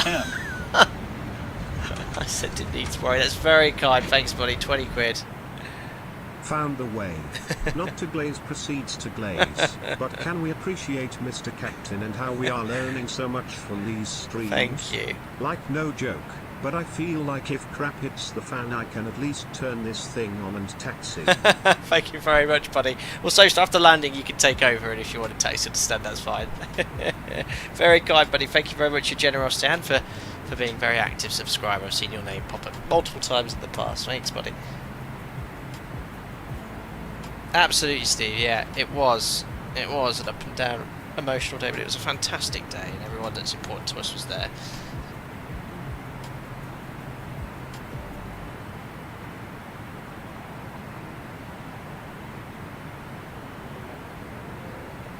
Did you go in between each sentence? No, I'd considered it, Aaron. Considered it. But I cracked a joke at the start because we sort of said, you know, hello and thank you to everyone being there. And I had one of my friends from Spain I used to live with, based with. He came over all the way from Spain when I was based there. And my operator 15 years ago, which was really nice. With his his partner and little baby too. So it's really, really nice. Liam, thanks 69 months as a member. Is there a slice of wedding cake in the mail for your subscribers? It's gone off by now. Fortunately not, Liam, thank you. We've just had to throw out what was left of the cake today because it was getting a little stale, but yeah, we've been eating loads of cake all week. Feel quite fat. But yeah, we cracked a little joke during the speech, sort of said Joe's an art teacher, designed these beautiful wedding invitations. What was really funny is that they were so thick that some people had to pay the Royal Mail to receive the wedding invitation. So I said at the start of the speech, right, who all received a beautifully designed wedding invitation? Everyone put their hand up. And then I said, right, who here paid £2.50 to receive it? But I sort of said, look, I'll get you a drink at the bar afterwards. And Joe was obviously mortified. I personally found it hilarious, but there we are. We have Lhasa in the distance. There is the airport in the valley with a ridiculously high, unrealistic QNH of 1050. In fact, guys, I'm going to be incredibly unrealistic, and before I jump in here onto the approach and start descent, I know you're going to hate this, not this one here, but there is a way of getting the actual QNH. I mustn't. Here, if I go custom, you can see what the actual QNH is. Look, there you go. Altimeter setting 1041. It's not even matching. So 1041 is the actual QNH I need to set, and that's what I had to do earlier on my test sector for it to work. It's ridiculous. So 1041 is the actual QNH. This says 1050, but it's not. It's 1041 in the sim. Anyway, we need to stop the crikey. I need to start my descent. So set QNH 104 we'll do in a second. Out hold. And we said the initial altitude will be 23,700 feet. So 23,700 feet. I'm a bit late here now. So IS hold. Out cell. And I'm lowering the thrust to idle.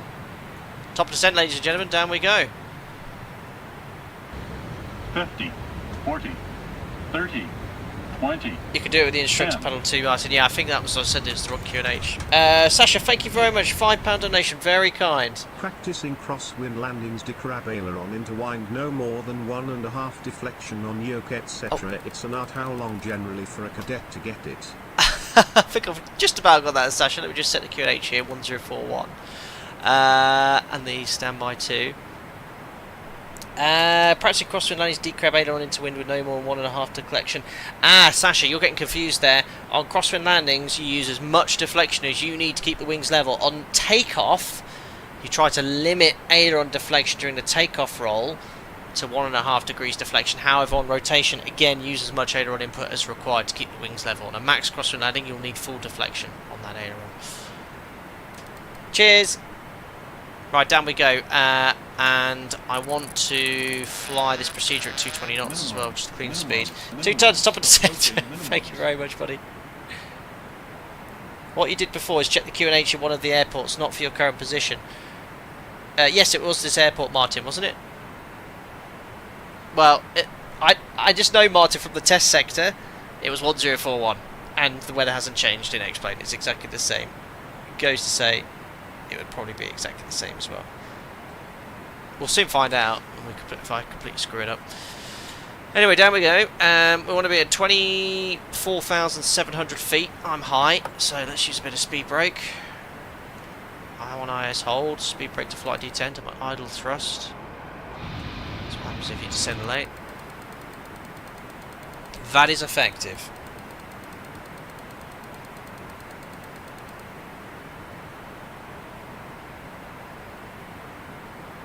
Awesome.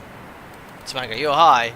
I am high, but coming in nicely over the beacon, great high. That speed brake's very effective. Aaron, 62 months, thank you. Regarding the invitation kerfuffle, you could have simply told the guests you have a policy of charging for oversized baggage. Brilliant. That one actually got down very well, hey, Aaron. Wasn't the hindsight a wonderful thing? Cheers, buddy. Alright, that's great. We've made the... Oh no, I haven't. Keep descending, keep descending, keep descending. Let's go heading select here. Preset the outbound course, 101. Things are going to get super busy here. Over the airfield we go. Remember the VORs to the east. I'm here all week.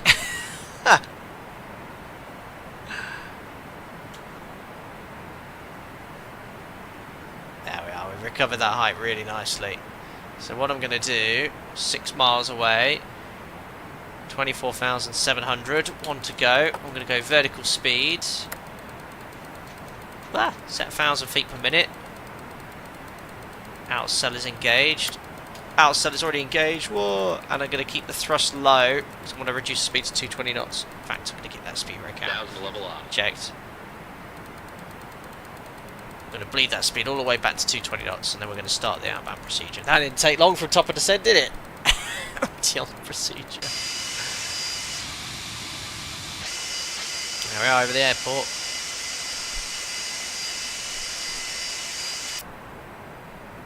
Alright. There goes the needle swing. Outbound 101.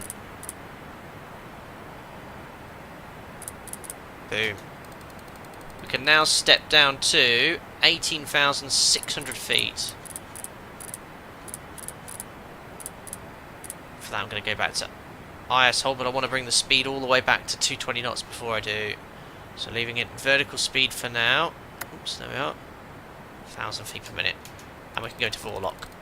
Cool, so we're now established outbound on the 101. 20 miles outbound down to 18,600 feet, which is set on the altimeter, and outcell's engaged. Still got the speed brake out. 230 knots, that'll do. IS hold. Thrust idle with speed brake. So the elevation's 11,800. We're almost 10,000 feet above the ground, so I'll do the post-cruise checks. The pressurisation, I'm going to leave it auto. After we land, we'll open the outflow valve, and then I'll have to push the out horn cutout because it goes off whenever the cabin altitude's above 10,000 feet. There'd be a very specific way of configuring this pressurisation system, though, that's for sure. Outbound on the 101, sounds like you're leaving LA by car rather than descending into Lhasa by plane. There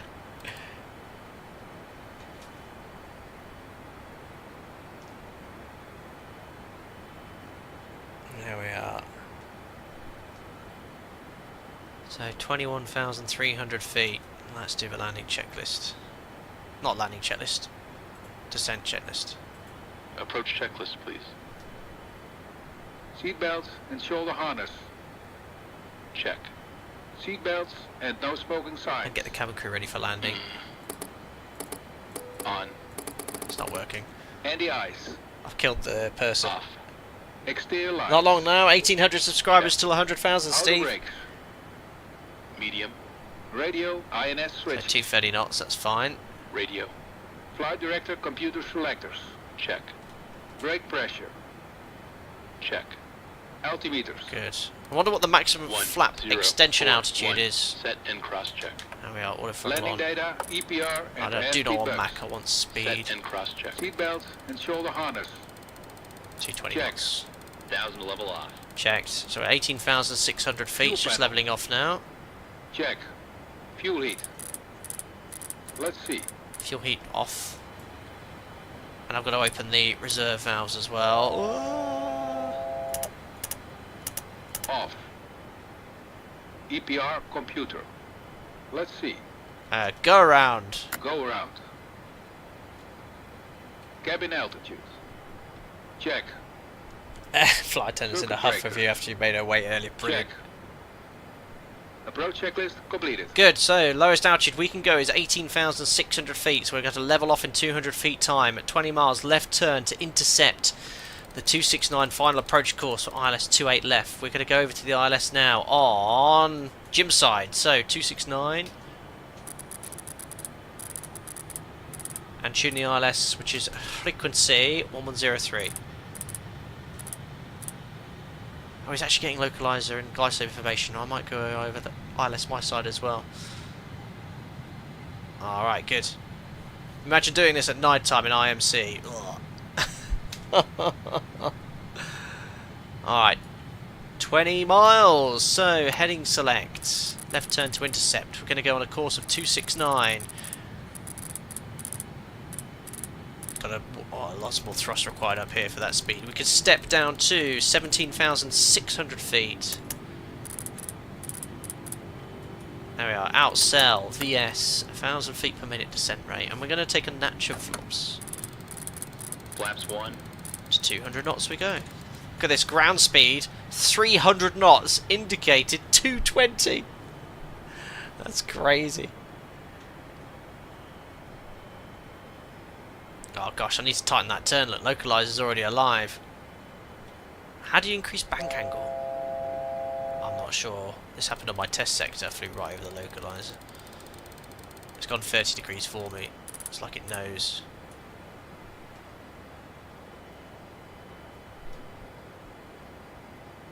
Well, the chances are better. It's going to happen. Nighttime in IMC only with synthetic vision, please. Yes. I can start turning up the sounds now. Alright, that's arm Vorlock on the correct side. Localizer captured. And we need to maintain 17,600 feet until we're at a DME of 18.4. Oh crap, I just realised something. I'm on the VOR, not the localizer. Welcome. There we are, that's better. Vorlock. And we are glide slope alive, just about below 2 dots. Let the natural flops, otherwise the speed's going to run away. Flaps 5. Flap 5 speed's 200 knots. Oops, booked 181, which is flap 10. 179, glide Flaps slope 10. alive.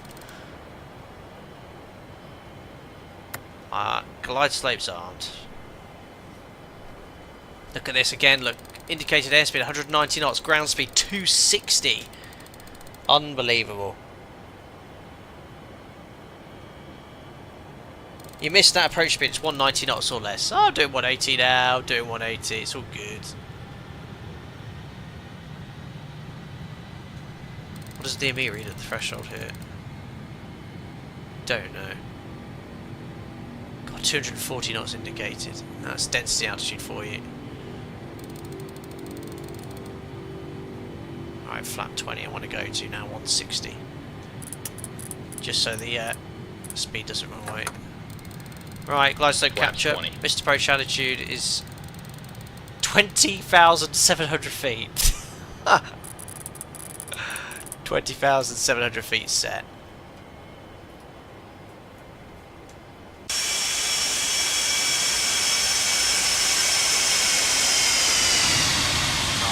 So, performance here is not great. Getting the extra drag from that flap, which is useful. We're established on a long final here. Looking good. Indicated airspeed is 165 knots. Ground speed 225. INS is no use to us anymore because we've already passed the final waypoint, so I'll just put on something like wind 1006. Okay, slight tailwind here, 6 knots.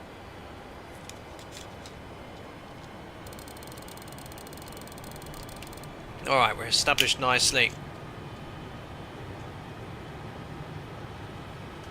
About 3,000 feet above the ground. Air is not dense here. What's the pressurisation doing out of curiosity? Yeah, it's pressurised 5,000 feet. So when we land, I'm just going to make sure we push that. There's probably, again, some specific check you need to do. Landing gear check, yep, we'll drop that shortly.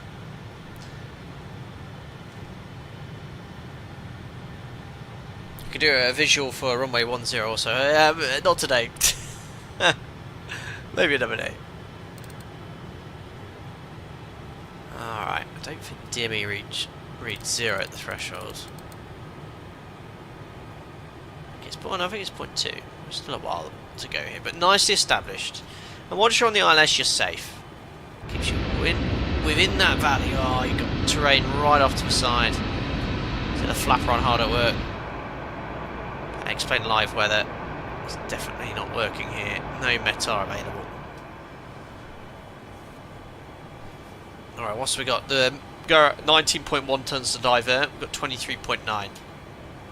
Didn't do any fuel checks en route, but yeah, we've burnt about 12.5 tons to get here, and then some.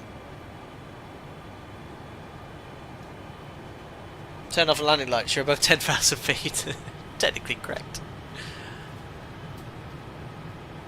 Alright, I think it's time to drop the gear. Gear down. Flat 25. Oh yeah. Flaps 25. It's because that's wait, flat 25. Fine, we'll go in this view, won't hear the horn.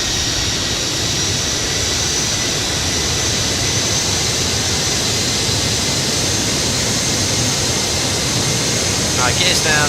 Flat 25, let's run the landing checklist.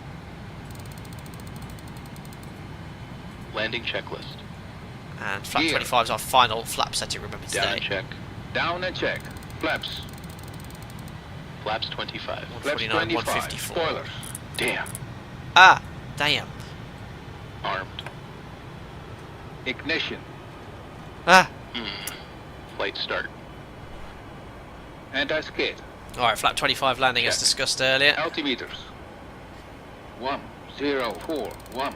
Set and cross Ridiculous QNH for Landing explain checklist set. complete. There we are. You'll find that after we land it should, hopefully I've got it right, show an elevation of 11,800 feet. One little flyby. You can see how fast we go. Oh my god! Alright, our ground speed is 200 knots. I mean, that's tyre speed issues at that speed. Surely. Crikey. Right, thrust limited, flight performance limited, go around limited. Our ground speed is super high, 200 knots. Wow, that's just the way it is, guys. You can't do anything else. I'm at my final approach speed for flat 25. The air's just not dense enough here. Brakes are going to get hot as well. Yeah, max reverse thrust. Right, here we go, guys. All the throttles off. All the pilots off. Turn on the flight directors. My aeroplane.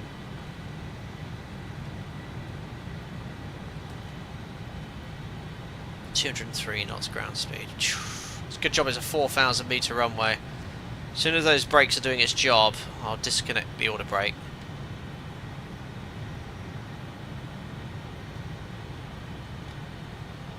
Lovely calm winds though. I don't know what that was. My speed brake disarming? I hope not. 1,000. 204 knots ground speed. Can't see the pappies, but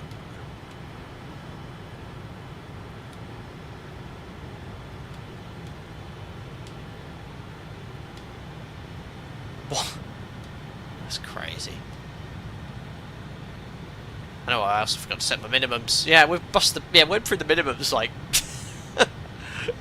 I'll just put this to 200 feet. All right. There we are. Just to get some sort of sound. Oh no, I'm not concentrating. Smooth.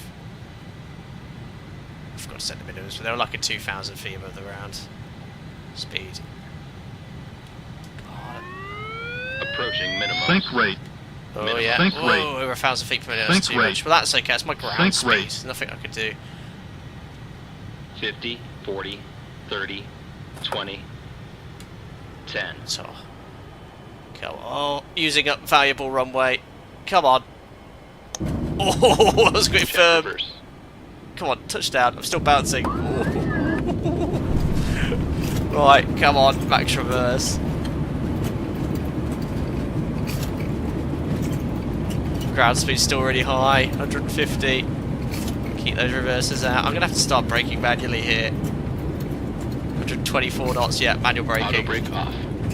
Oh, used every single 60 inch of knots. that 4,000 meters. Oh, it handled so differently at 11,800 feet. Oh. Out, off, reverse. Oh, we didn't go off the end though. Whew.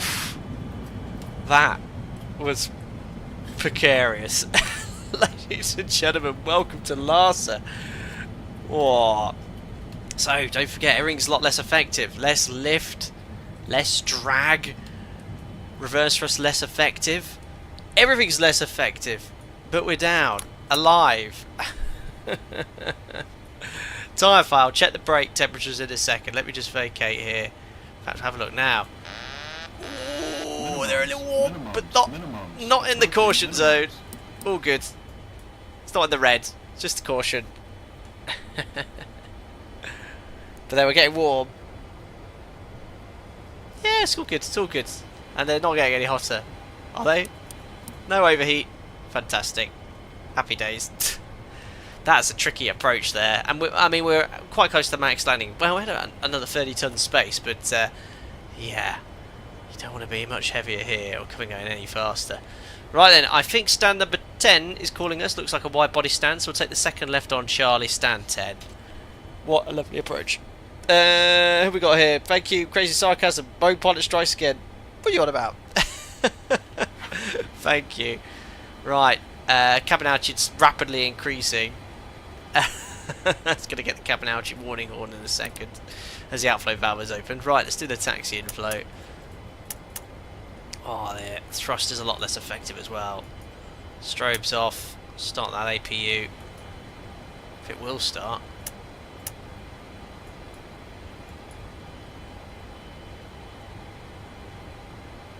APU door's still opening. The APU starting as well.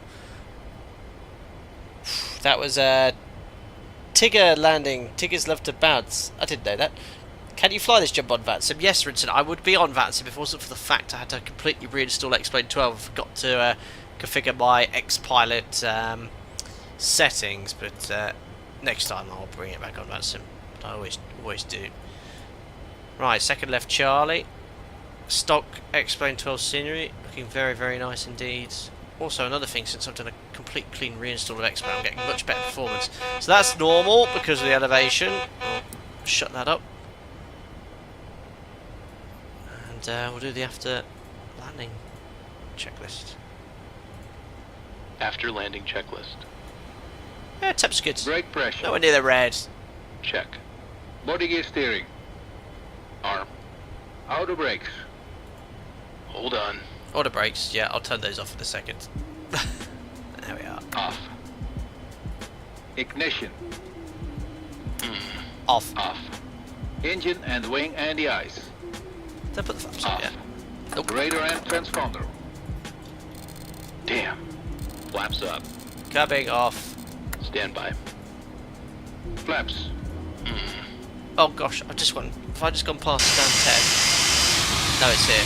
All good. I know what I'm doing. I know what I'm doing, guys. Why is it not? Did I set the parking brake? Guys, there's just no thrust available. Cheers. Oh yeah, I'm so glad I got it all sorted. So flaps are still retracting.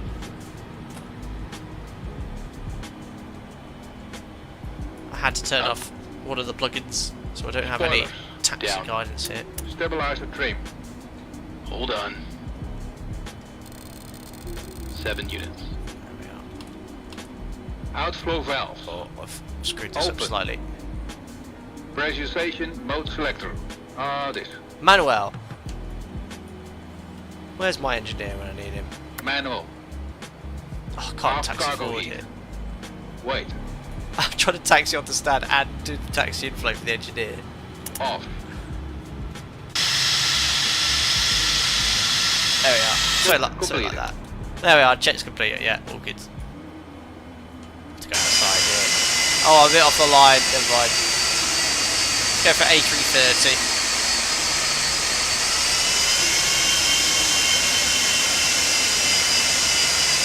Howdy. Decompression, yes. There we are, on stand, so we can put the AP on the bus. There we are, and we can shut down the engines, ladies and gentlemen. Welcome to Lhasa.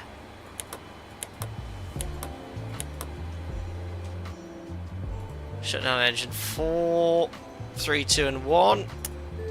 Beacon light off, we'll end the flight in New Sky momentarily. Let's see how we did. Get the air bridge attached, only one unfortunately. And we'll get the doors open. Ah, Set parking brake on or chock stop right. Parking brake set, that's fine. Doors. Can you get aircraft servicing now? And then we'll do the checks and then see how we did on New Sky. Not much oxygen here for usual peeps. Yeah, you need big lungs here. What am I looking for? Ground, there we are. Cockpit to ground. Put the chocks on. Yes, please. Oh, I've got an air bridge attached as well.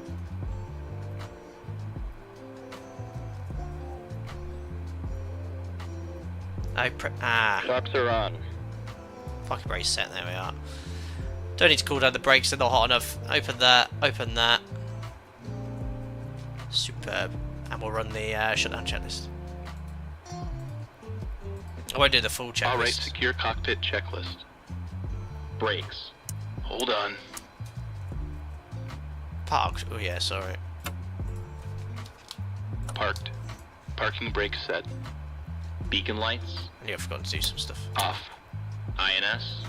Pack valves off. Aligned. Boost pumps off. Probe and window heat. Hold on. All the pumps. All the window heat. Off. Back valves. Oops. This.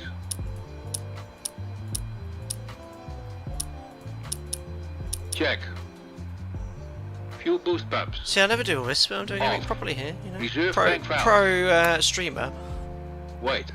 Oh yeah, they want to be closed. Closed. Where's the Hydraulic gas here? panel. This. Too Check. much to do on this aeroplane. Oxygen. Let me guess, tell Check. you, Sky. I don't Flight think so. recorder. It's a long landing. Off. And it doesn't like floating now, does it? There we are. And then for flight termination, we'll leave it there in the transit sort of state. Well, there we are. A lovely flight in the Felis 742. I'm very pleased with how it all went. Apart from the fuel truck right in my engine. Let's have a look then. You, Sky. My first flight of the month. No, that doesn't count. Altimeter incorrect on landing. 1041 instead of 1051. It is actually 1051. No, it's not. I'm being penalised for something that's not my fault. What's the elevation here? Right. Just you be the witness of everything here, guys. Ridiculous. Stupid thing. Elevation here is 11,715 feet. Altimeter's reading 11,715 feet about there. So QNH is 1042. Exactly what it said in the menu, 1041. Give it 1 millibar. This is saying on New Skies 1051. That is incorrect. So I've been penalised. How do I get that reversed? Jesus, you can see why this aircraft doesn't fly anymore. Money made on a full flight with passengers and cargo, $5,500. Where's the fuel bill? 14,000, 22,000 aircraft bills. You clearly need to create a virtual pilots union so you can file a grievance. Damn it! Well, that means that August, I can't get a 10. I still wait for the perfect month. I can't get a month. Attention all aircraft. QNH 1052. Lies, explain. And why are you talking to me? I don't want to hear you. Unbelievable. One month I'll get a full house of 10s. There we are. We don't mind. Right then, well, it was a lovely day. I've got air bridges everywhere. I've got Austin's vegan food catering, offloading food. There we are. Well, thank you very much. Edo, haven't seen in chat actually. This was his suggestion, one of my moderators, to fly to this airport. A great choice. So go check out Lhasa, Tibet Autonomous Region. It's a great little destination, but one aeroplane to take it in there. But it did sort of show you the impact of density altitude. You know, we're up here at 11,700 feet. We've got no performance of the aircraft. Brakes were hot. Had to use max reverse thrust. Came over the threshold at 200 knots ground speed. That's going to have impacts on tyre speeds and things like that. Certainly on the 7.3, max tyre speed 225 miles an hour.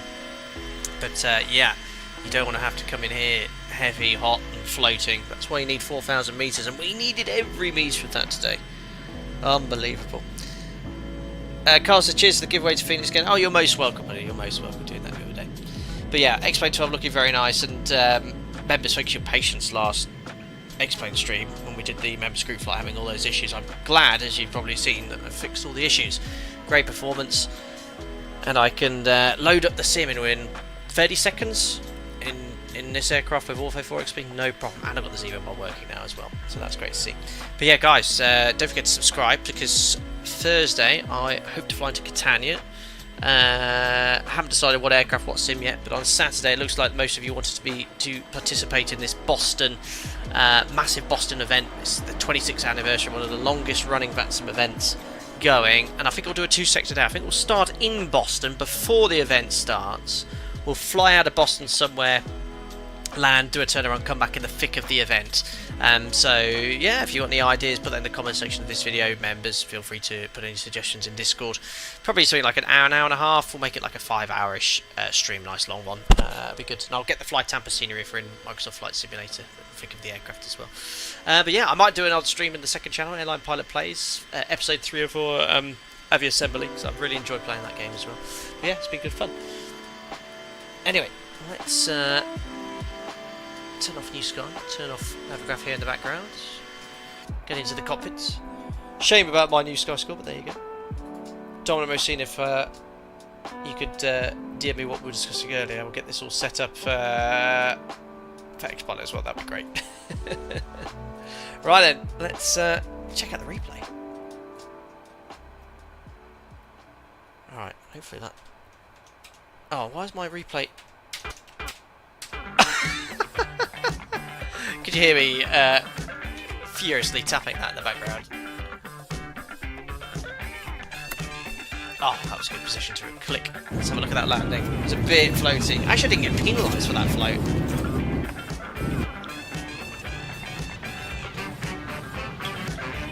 Oh, wow, 201 knots. You'll see that. Oh, all the doors are open. Oh, alright. I can't be having in that.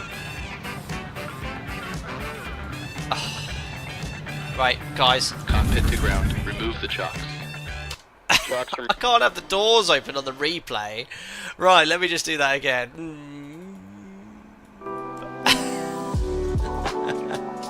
Pro streamer here now. How do I shut the doors again? Close, close, close, close.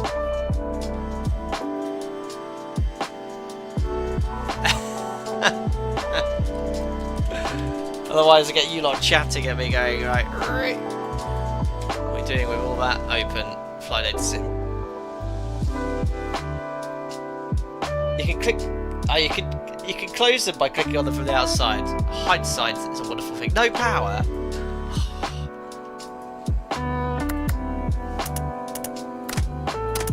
Close doors.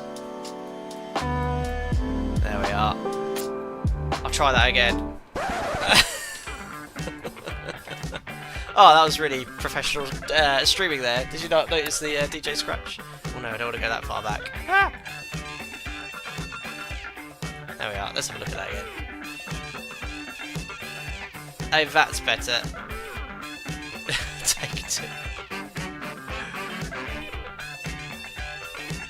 We'll just edit that out. Oh, crikey, yeah, I think I was letting go of the controls there. I can't remember what I was doing, but the picture was all of a sudden.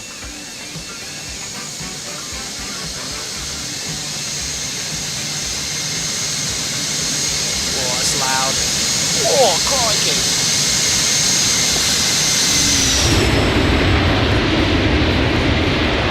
So there's the flare. Played a bit too high, and then I tried to butter it last second. There you go, look. Touchdown. In the air again. Oh, see, the speed brakes didn't come up. So that's why I bounced. Speed brake has a huge influence on not only providing drag, but dumping lift and adding weight to the tyres. So if the speed brake doesn't deploy, the aircraft will want to fly and bounce. Brakes won't come on either.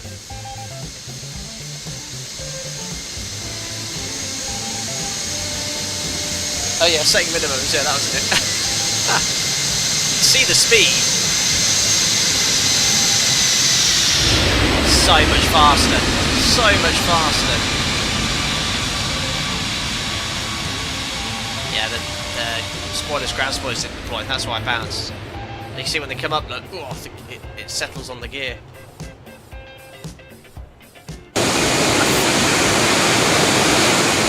think I accidentally disarmed them.